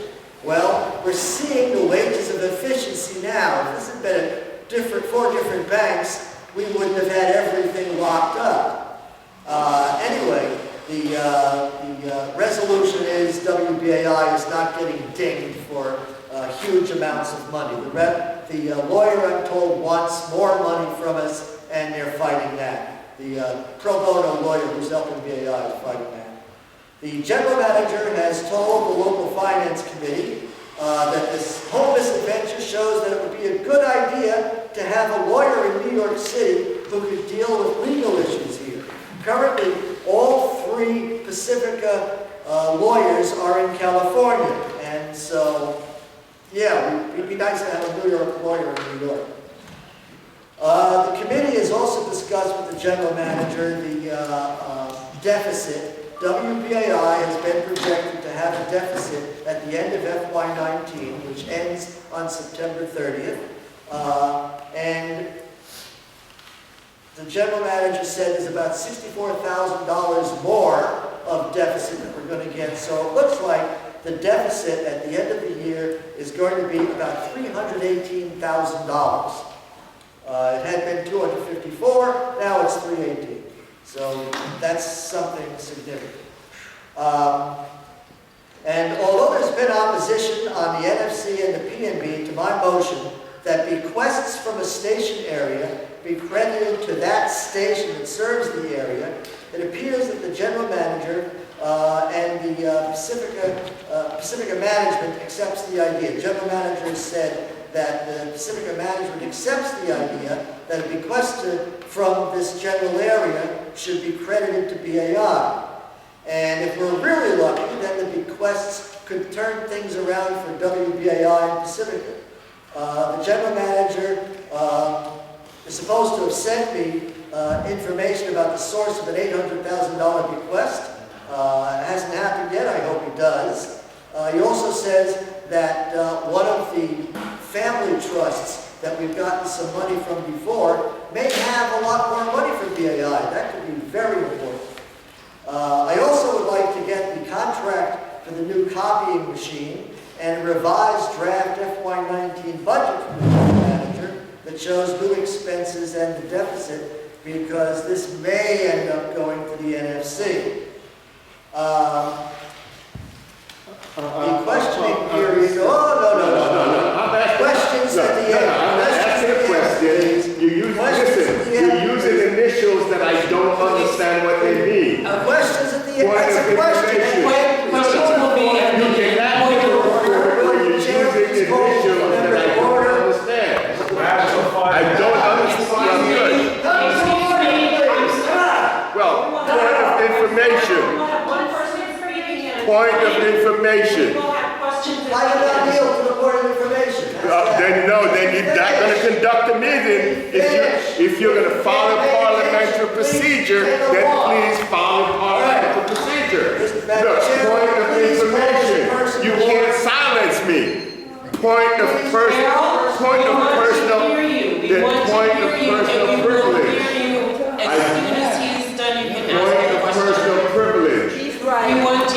of personal privilege. Point of order. This is a disruption. No, it's not. I want to know what you're talking about in that report. Do not use initials which you do not explain. That's all I'm saying to you. I hear what you're saying. Harold, to not use initials that are not explained. We will please explain the initials. All right. And if the member would bother to read the written treasurer's report, he'd see all of that spelled out. But he can ask the question when I'm done. Let's see. All right, so regarding the audits, General Manager says that the questioning period of the FY17 audit begins this Friday. The way the audits work is they're working up, they go to the stations, they get a lot of information, and then the auditors start asking specific questions of the station management so that they can really confirm various of the things that they've been said. That's how an audit works. So this is progress. The goal for getting both the FY17 and FY18 audits done has slipped from January to either this month or June. And it's a big slip, yeah. Might be 5 or 6 months later than specifically had wanted it to be, but at least there's progress. As reported in the written treasurer's reports, the auditors and the NETA have had a problem with dealing with getting the information. Not one station, this has been reported by the executive director, not one station made its goal in the winter thaws. This is not good. This affects all of Pacific. Madam Chair. And it's Madam looking Chair. like WBAI. I'd like to move that we accept the written report from the treasurer in the interest of time. Chair, please hold this person to order. And thank you. All right. It is important to know that not one station made its winter thaw goal. This means all of Pacific is having this big problem. And it's also looking like WBAI will not be the only Pacific station to show a deficit in FY19. Currently, after 8 days of pitching, the tally is $59,696 for an average daily tally of $7,462. This is just below the budgeted projection of $7,500. So we're going along with a budgeted, approximately the budgeted tally on a daily basis. So at least that part's good. It's not plummeting even more, which it could have done. All right. So if somebody has a question, now would be the time to ask the question. Could you please explain all the initials you just used in this? WBAI is Madam, call that as a radio station. And point of order. What other initials do you need? So, Madam Chair. the chair recognizes Errol. So Errol, your point earlier about... No, ma'am. In the interest of saving time, if we have a report that is totally written out, I don't think we need that report to be read in its entirety at this meeting. Well, it wasn't read in its entirety. If you look at it, it's 3 pages long. This is a few lines. So it's a good point to provide written copy of the report. I understand it was posted online, but I think it's a point well taken to have hard copy. Is that what you're saying? No, we have a hard copy of the report. It is now 9:11. I don't know what time this meeting is scheduled to adjourn. But we have a lot of stuff to go The through. listeners may be interested in hearing it, and they have a right to hear it. So the chair recognizes Marilyn. Yes, I mean, we had a lot of trouble getting this meeting started, and that meant that we are at this point getting to the finance report. But I actually like the idea of having it read because there are parts of it that you want to be reminded of, and also actually helps you put it together so you can ask proper questions. So I don't think normally it would be such a problem to have it read, but we're so late this time because of inefficient use of our time at the beginning. Then another. Okay, thank you. The chair recognizes. Treasurer answered the question. All right. The reason why we have an oral treasurer's report, or try to, we've had times when we haven't had any, is that, one, we know that most people don't read the written treasurer's report. If I were to give a fast test, I think that almost all of the LSB members would fail because they haven't read it. So, and we've only had written treasurer's reports for the past 6 years, mandated by the LSB. So before that, we have 9 years of oral treasurer's reports. And it is important to bring these items before the LSB, because the LSB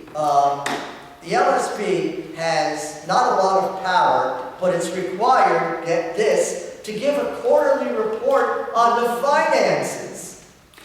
We generally don't do that. But it's important to have an oral report to the local station board, because you're all supposed to be informed about this stuff. And really, I mean, the idea of skipping oral treasurer's reports because it's in writing is detrimental to all of the citizens. The chair is going to recognize people who have not spoken yet. Mitch? Yeah. I'd like to thank our Paul for giving a detailed report.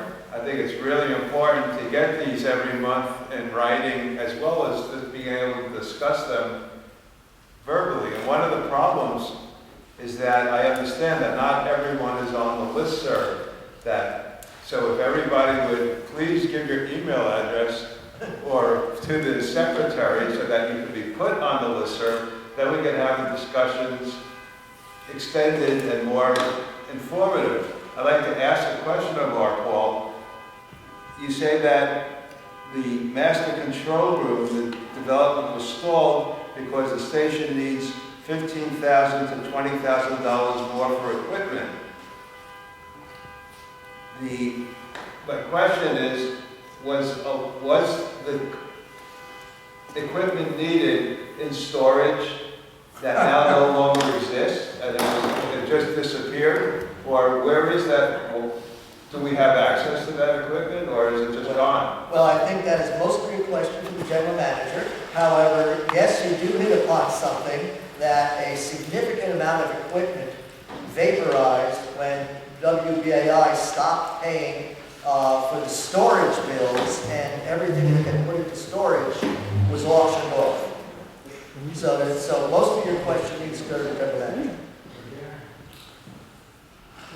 The chair recognizes Jack. Yeah, I just want to remind everybody that Mitchell had made a motion to move the treasurer and the general manager's report up to the front of the agenda, and that's maybe the reason why it's so difficult to get this out.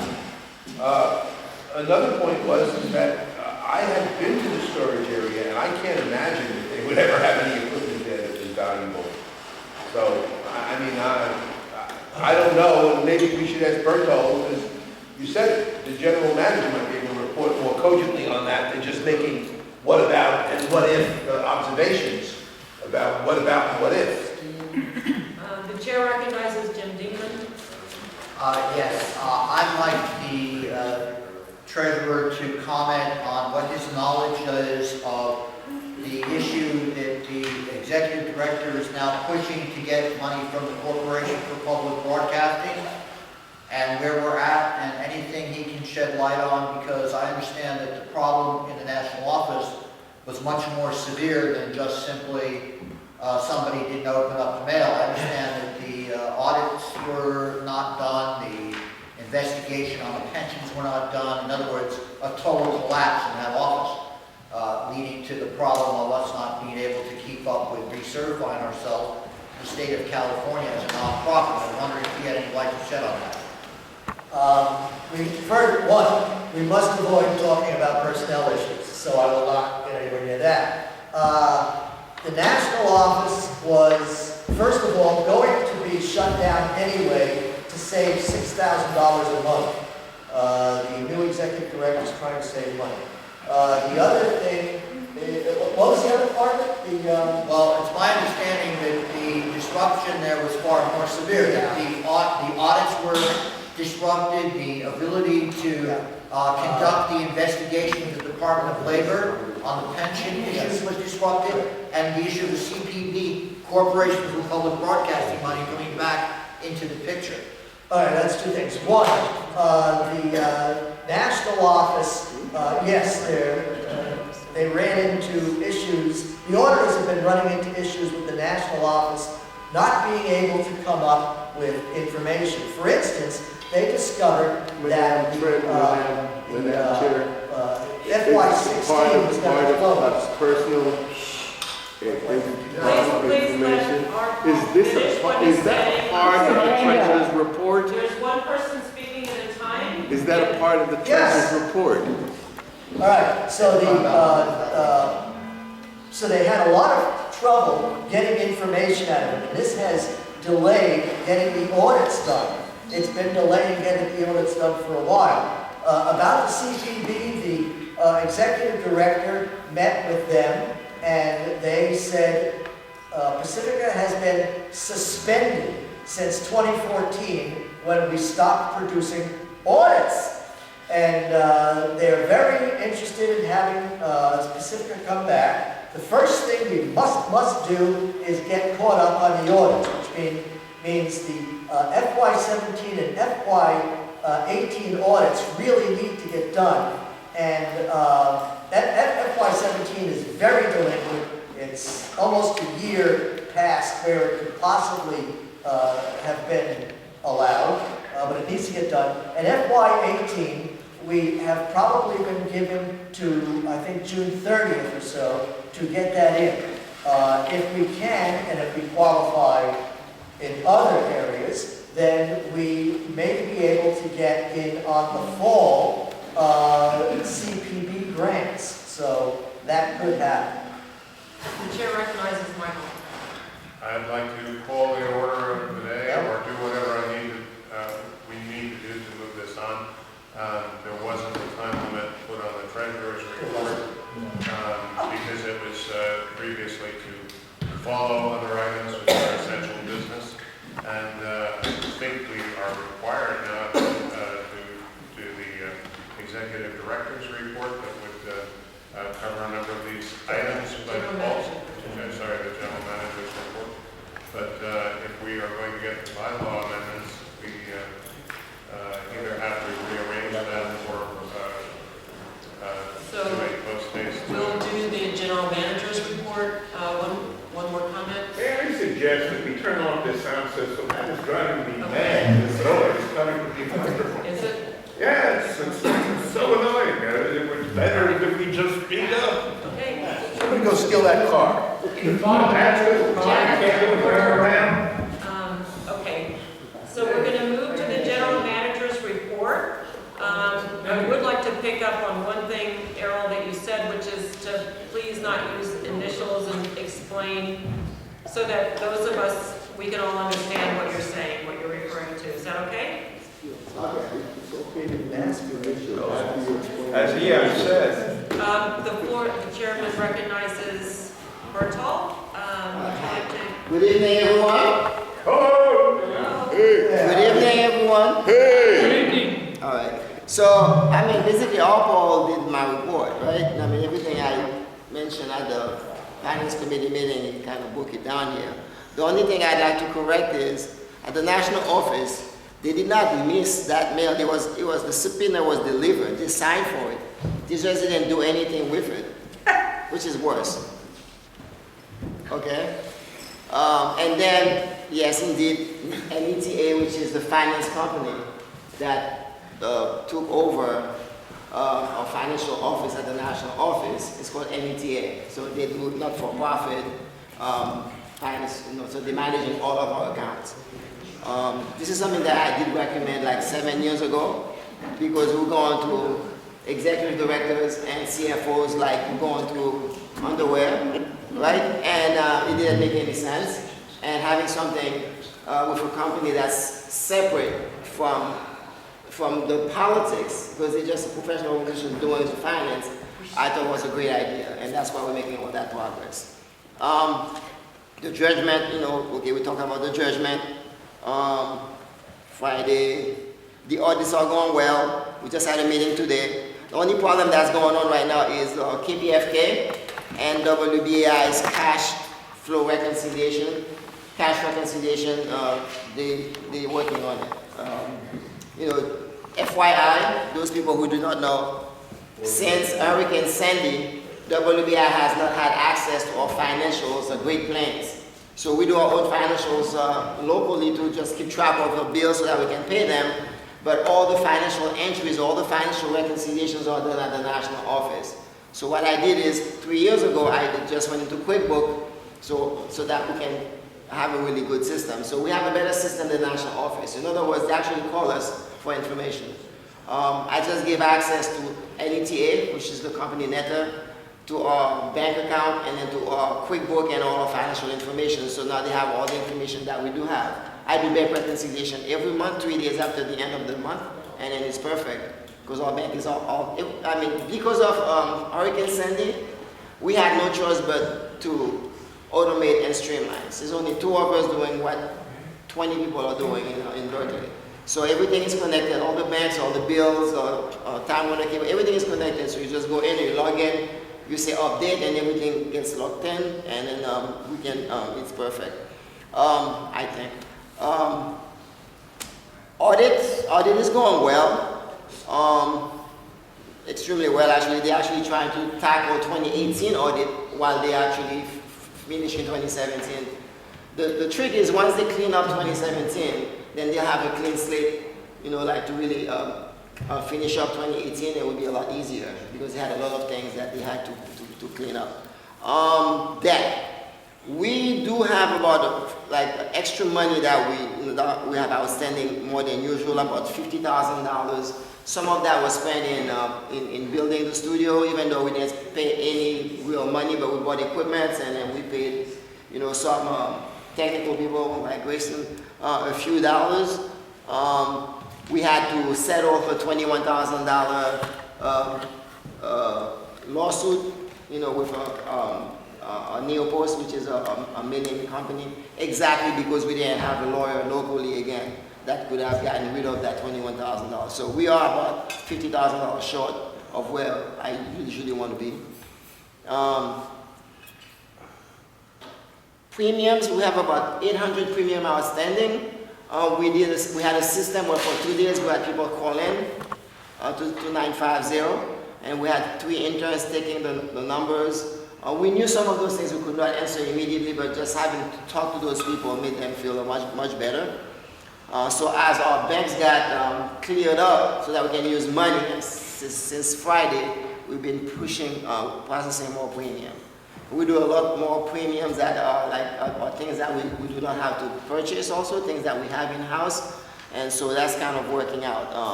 The Pete Seeger concert special, it's a big shining light in the middle of all of this.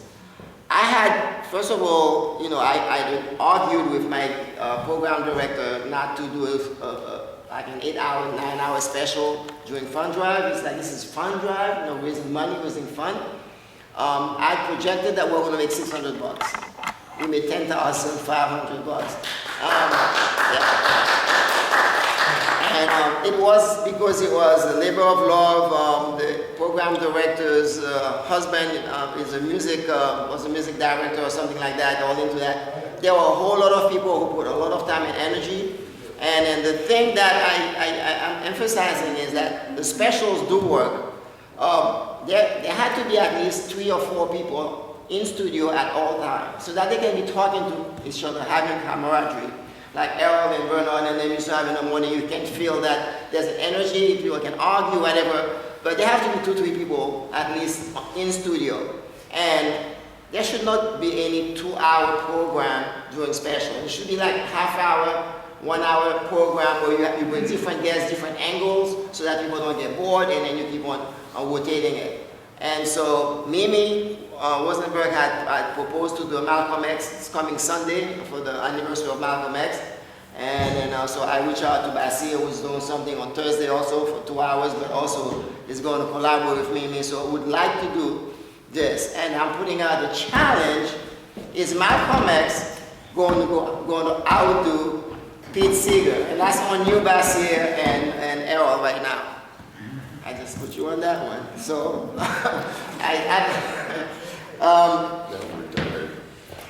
just give ideas, Let's have Malcolm X make more money. That would be nice.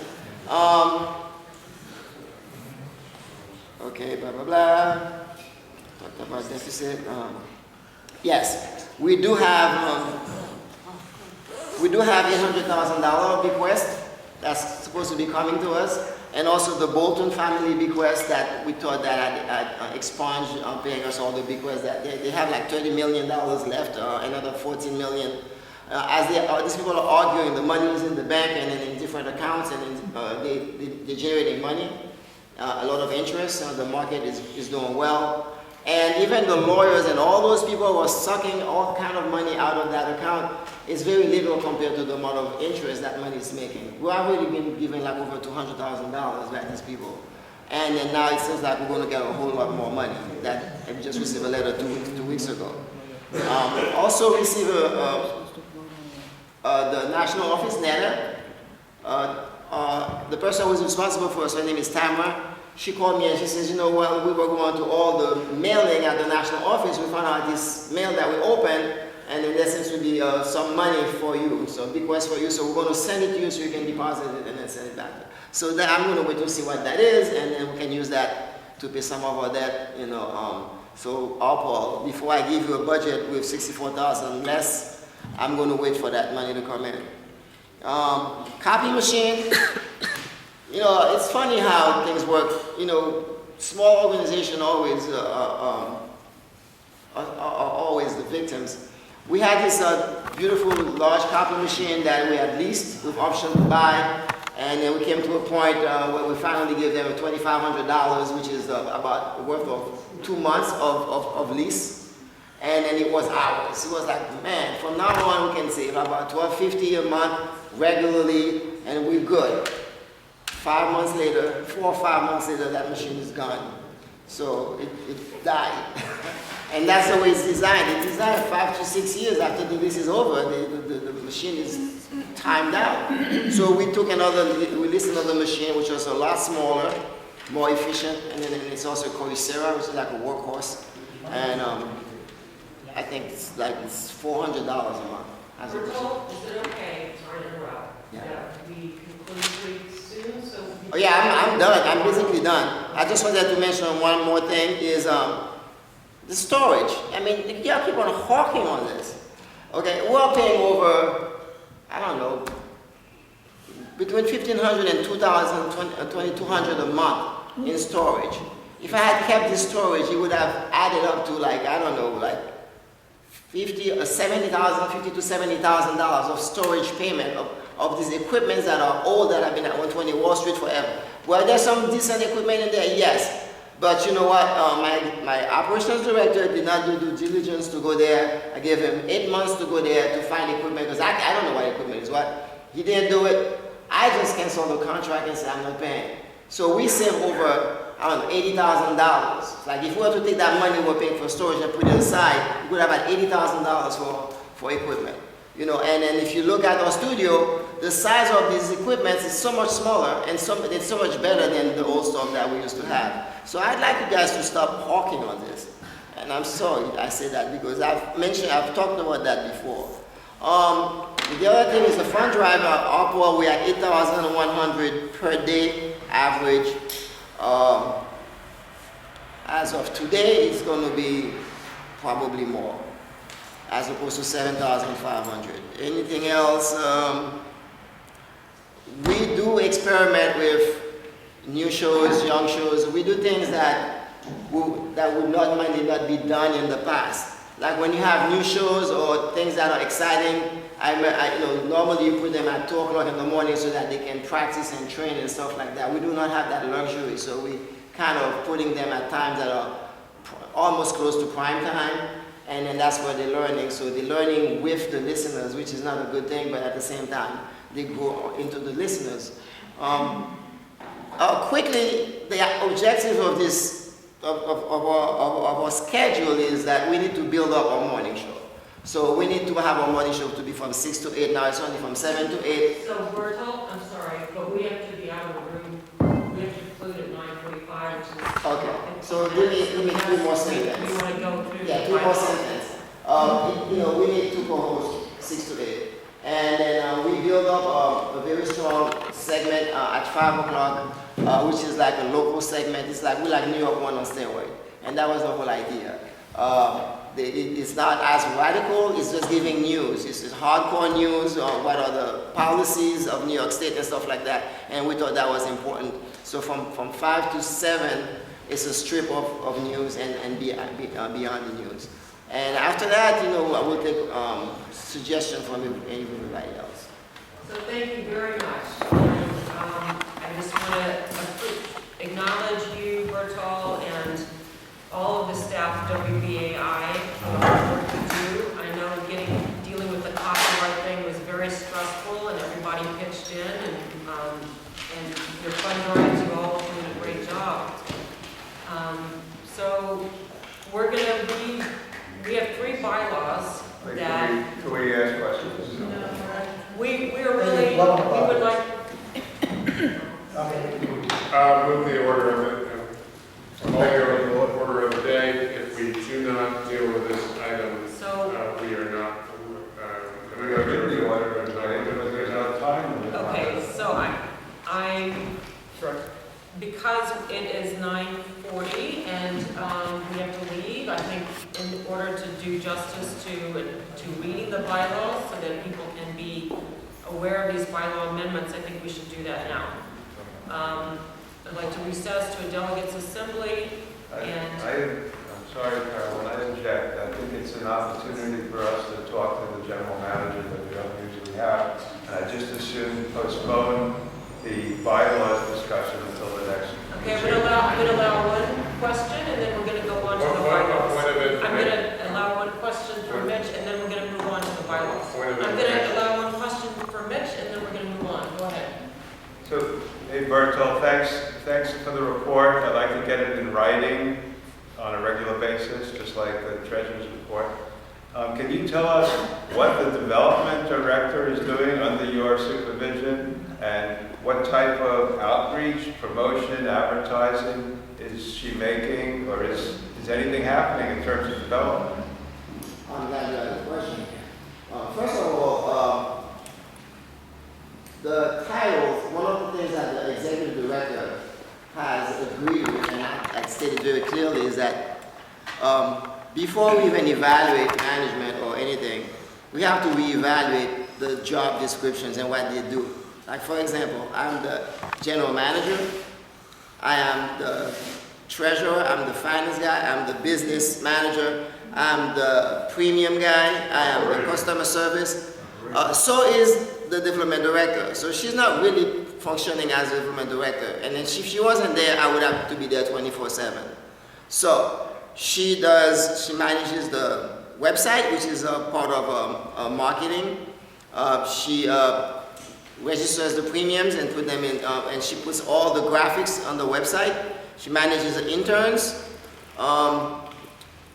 Every single event from the SOBs or whatever you call it, once I set it up, following up, making sure that the venue is correct, getting insurance on the venue or just transferring her insurance on the venue and all of these things, she does. She does well. We don't do that well. Linda and I, we just kind of put it together. And then, for example, we have a Tom Hartman thing coming to New York and we want to have him interviewed by Leonard Lobe. We said, okay, let's do it. This is the date. She's responsible to find a venue that's a decent price, which is kind of hard right now in New York. And so that's what she does. Definitely, we need to reevaluate the positions, the description of the positions, and the description of the position, and then we actually need money to hire more people like a development director. Thank you. We're going to move on to the bylaws, which is, one of them is time sensitive, so we really need to do that now before we have to leave. So I'd like Tim Saugerton to read the first bylaw amendment. King has appointed me. We're going to be recessing to delegates assembly and convening delegates assembly and reading, there are 3 bylaw amendments that we have to vote on. I'll allow 1 point of information. Point of order, and that is, since we're amending the bylaws, I would like time to actually review the bylaws in totality before I actually go ahead and seek to amend something. Okay, well, tonight we're going to read them. I'm going to start with reading the bylaws, the first bylaw amendment. Could I Jim Somerton? make a, I suppose it's out of order at this point, but one of these amendments is going to expire if we don't pass it tonight. So can we do Perhaps we that do that one first? Yes. Okay, and I believe that is the one about delegates defined. That's the third one? Is that the third one? Yes. Okay, so on your agenda is the third one. It's on the back of your piece of paper. Oh, okay. May I please read out? So, Article 4, delegates. Section 1, delegates defined. The members of each class for each foundation radio station shall separately elect delegates who shall serve as representatives of the members in the election of foundation directors from each radio station area, and who shall have such other duties and powers as are specified in these bylaws. That's the way it currently reads. The amendment to it would read exactly the same, except you see where the word from is underlined. It's going to substitute the prepositional phrase at an assembly of delegates of. That's the change. So can you read it with the change? Article 4, delegates. Section 1, delegates defined. The members of each class for each foundation radio station shall separately elect delegates who shall serve as representatives of the members in the election of foundation directors at an assembly of delegates of each radio station area, and who shall have such other duties and powers as are specified in these bylaws. Is there any discussion of this? The floor recognizes Michael White. I believe that the purpose of this amendment is very simple, and what it is we as the elected members that we are exist in two functions. We are both the delegates that in turn have elections to constitute the Pacifica National Board. In that respect, the Pacifica National Board is subservient to us as a group. We are, in addition, a local station board. In that respect, we are subservient to the Pacifica National Board. This amendment is to make clearer that very important distinction, and I think that that distinction needs to be clear, and it's a very simple amendment to do that. So I don't think there's any question, and since it's time sensitive, I think we should get this off the table and vote for it quickly. May I speak Can to you this? comment before we vote? Excuse me, Madam Chair, I realize I'm I'm sorry, out but of there are order. no more But, on this. There are just comments from no, the no, board. I want to make. Are there any other comments Speak from to the this. board or questions?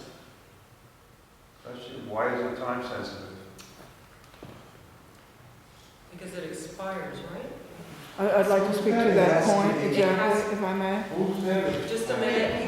Chair recognizes our call. Yeah, my understanding is that this particular one was passed by the PNB on April 25th. April 25th, and therefore it's going to expire by the June meeting. This is what I've been told. And so, if we don't do this one, if we don't do one of these, I know, it's going to expire. That's really not So true. the Yes, chair you- recognizes Jim Somerton. Yeah, I think I may have misspoken. I think it's the one that's listed first, which was approved on April 4th. That's the one that we did first. Yeah, but this one is not a good But, can I point out, this one is, the third one is on the floor.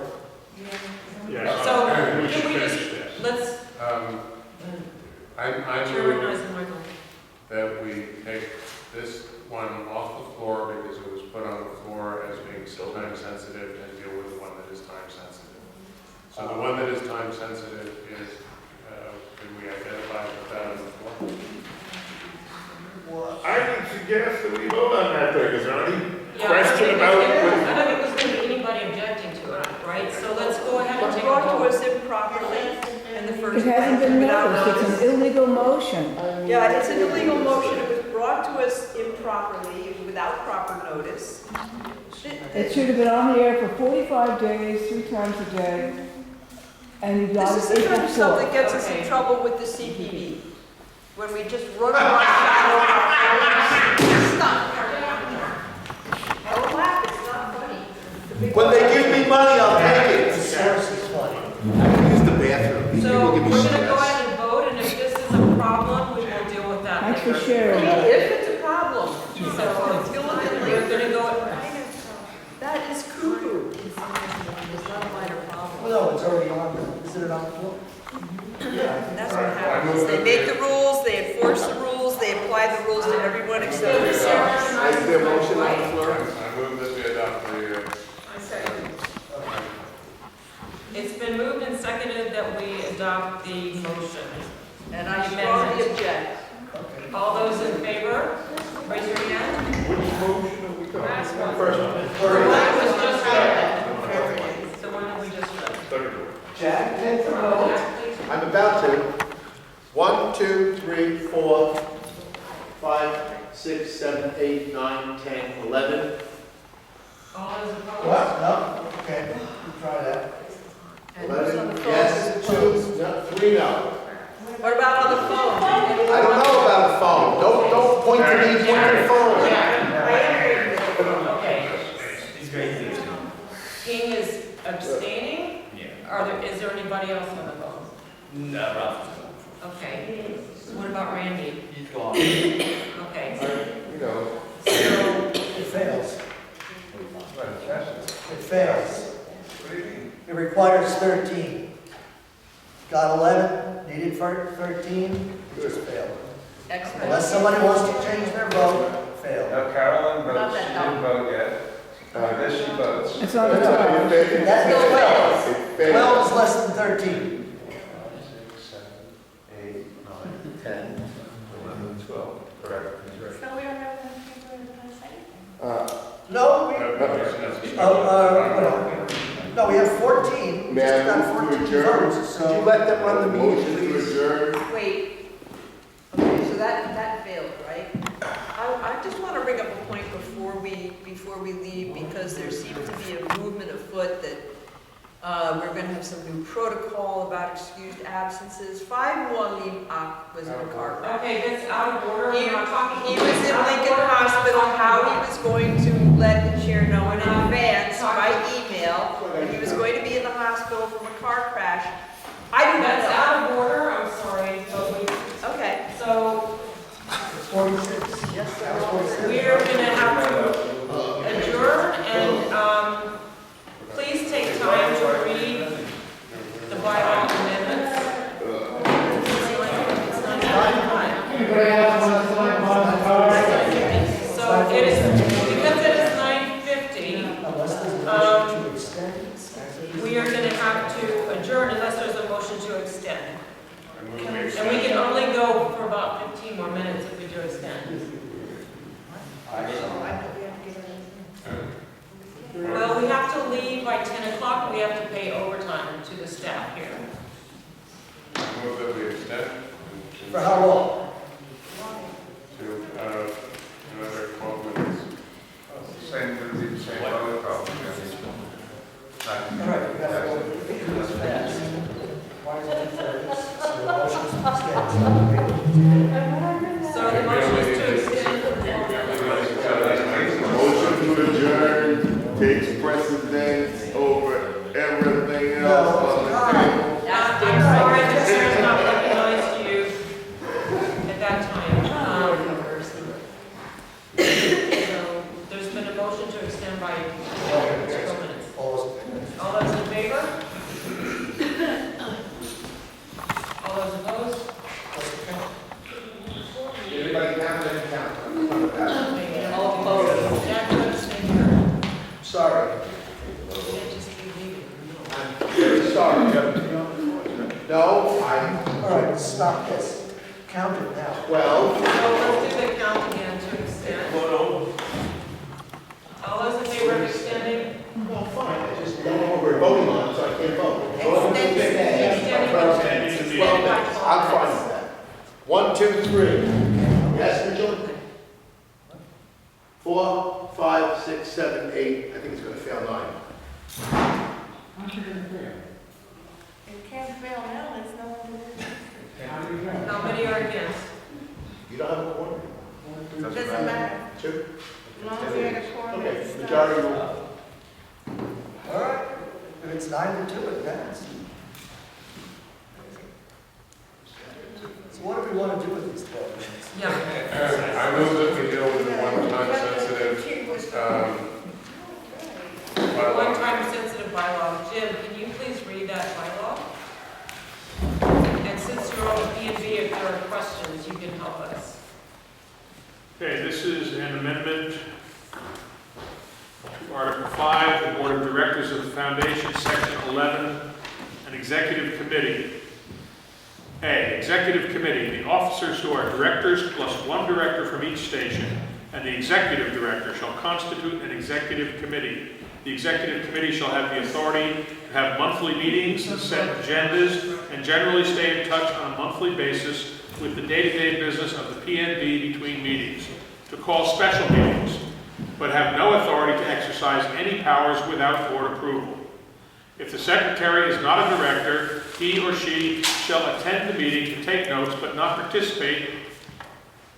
If the treasurer is not a director, I assume it is, I'll read it as it says, if the treasurer is not directors, she or he may attend if called upon but shall have no vote. B, election of the officers and the executive committee. At the first meeting of the PNB each year, the election of the officer and executive committee offices shall be selected by a majority vote. However, that if there are nominations of more than 2 people for any position, the board shall choose the positions by majority vote. D, the executive committee shall be responsible to make monthly reports on the National Foundation matters, activities, should there be any not covered by the ED or CFO reports. Article 8, other committees of the Board of Directors. Section 3, standing committees. In addition to the LSBs for each of the Foundation's radio stations and the PNB Executive Committee as described in Article 5, Section 11, the Board of Directors shall also have the following standing committees. A Finance Committee, which shall review and recommend the annual budget for board approval and shall monitor and report Foundation financial activities at least annually and shall include as members the Chief Financial Officer, a director from each radio station area, and the treasurers of each LSB. Parentheses, the chair of the Finance Committee shall be a director who may be referred to as the board treasurer. However, the board treasurer shall not be an officer of the Foundation. The Foundation's Chief Financial Officer shall be an employee of the Foundation and shall not be the board treasurer. The board treasurer shall not represent him or herself to any party as an officer of the Foundation, nor may she or he sign documents on behalf of the Foundation requiring the signature of the Chief Financial Officer. Sorry, Jim. No. You read past the first one. We're on the second one. This is the We were second. just going to read the first one. Is that the one that's time sensitive? White space is really. Oh, no, I The believe, break in the page on the first page is where it ends. They're no, they're both together. they're together. Both together. You notice it says above, this is submitted by Carol Travis. She moves that the acceptance of the 2 bylaw provisions below are packaged, or as a package, as they are intricately related. And yet they were Point of debate. How does this bylaw amendment differ from the existing bylaws?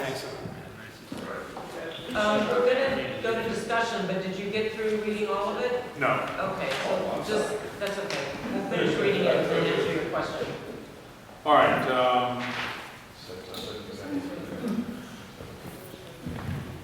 Okay, I believe we left off at, I'll just start here. The board treasurer should not represent him or herself to any party as an officer of the Foundation, nor may she or he sign documents on behalf of the foundation requiring the signature of the chief financial officer, nor represent him or herself to have any authority to bind the foundation. And B, an audit committee which shall oversee the annual audit of the foundation's books and shall not include finance committee members. C, a personnel committee that operates to do various personnel searches as they are required and mandated by the PNB. The search for the national election supervisor shall not be included in their mandate for conflict of interest reasons. No, I don't have to read that, but it's not the actual amendment. Okay. Point of order? Point of order? Or Yeah, there's a part here that mentions, says, if the treasurer is not a director, we'll leave off, we'll figure it's a typo. If the treasurer is not a director, the rule in Pacifica is that the treasurer of the PNB is a director who is selected by the National Finance Committee. And whoever becomes the chair of the National Finance Committee thereby becomes the treasurer of the PNB. So the idea that the treasurer, if the treasurer is not a director, this makes no sense because the treasurer of the PNB has got to be a director. So this seems defective on its face to me. So I think, I don't know if that would disqualify a motion and make it out of order, but I certainly think that the way it's worded there sets up a conflict with the rest of the bylaws. Chair recognizes Marilyn. Yeah, I have a question about item C. It says personnel committee that operates to do various. I can't hear you, ma'am. Oh, sorry. Item C, a personnel committee that operates to do various personnel searches as they are required and mandated by the PNB. I would like to know what organ of the PNB is doing that now and how this relates. I presume there was some kind of a personnel committee to do personnel searches for the PNB at some, and how is this different from what we had before? Can you answer that, Jim? I think what we have now is search committees, and they are ad hoc, and they come and they go, and then this would replace those search committees with a permanent committee that would take those duties. That's a very good idea. Madam Chair, mine was a point of order, so put you on the spot. This defect in here where it's saying if the treasurer is not a director bit, and I pointed out that they have to be a director. And Chair, so I'm saying the motion would be out of order because it's because of that defect. So I'm asking for the chair to rule on that.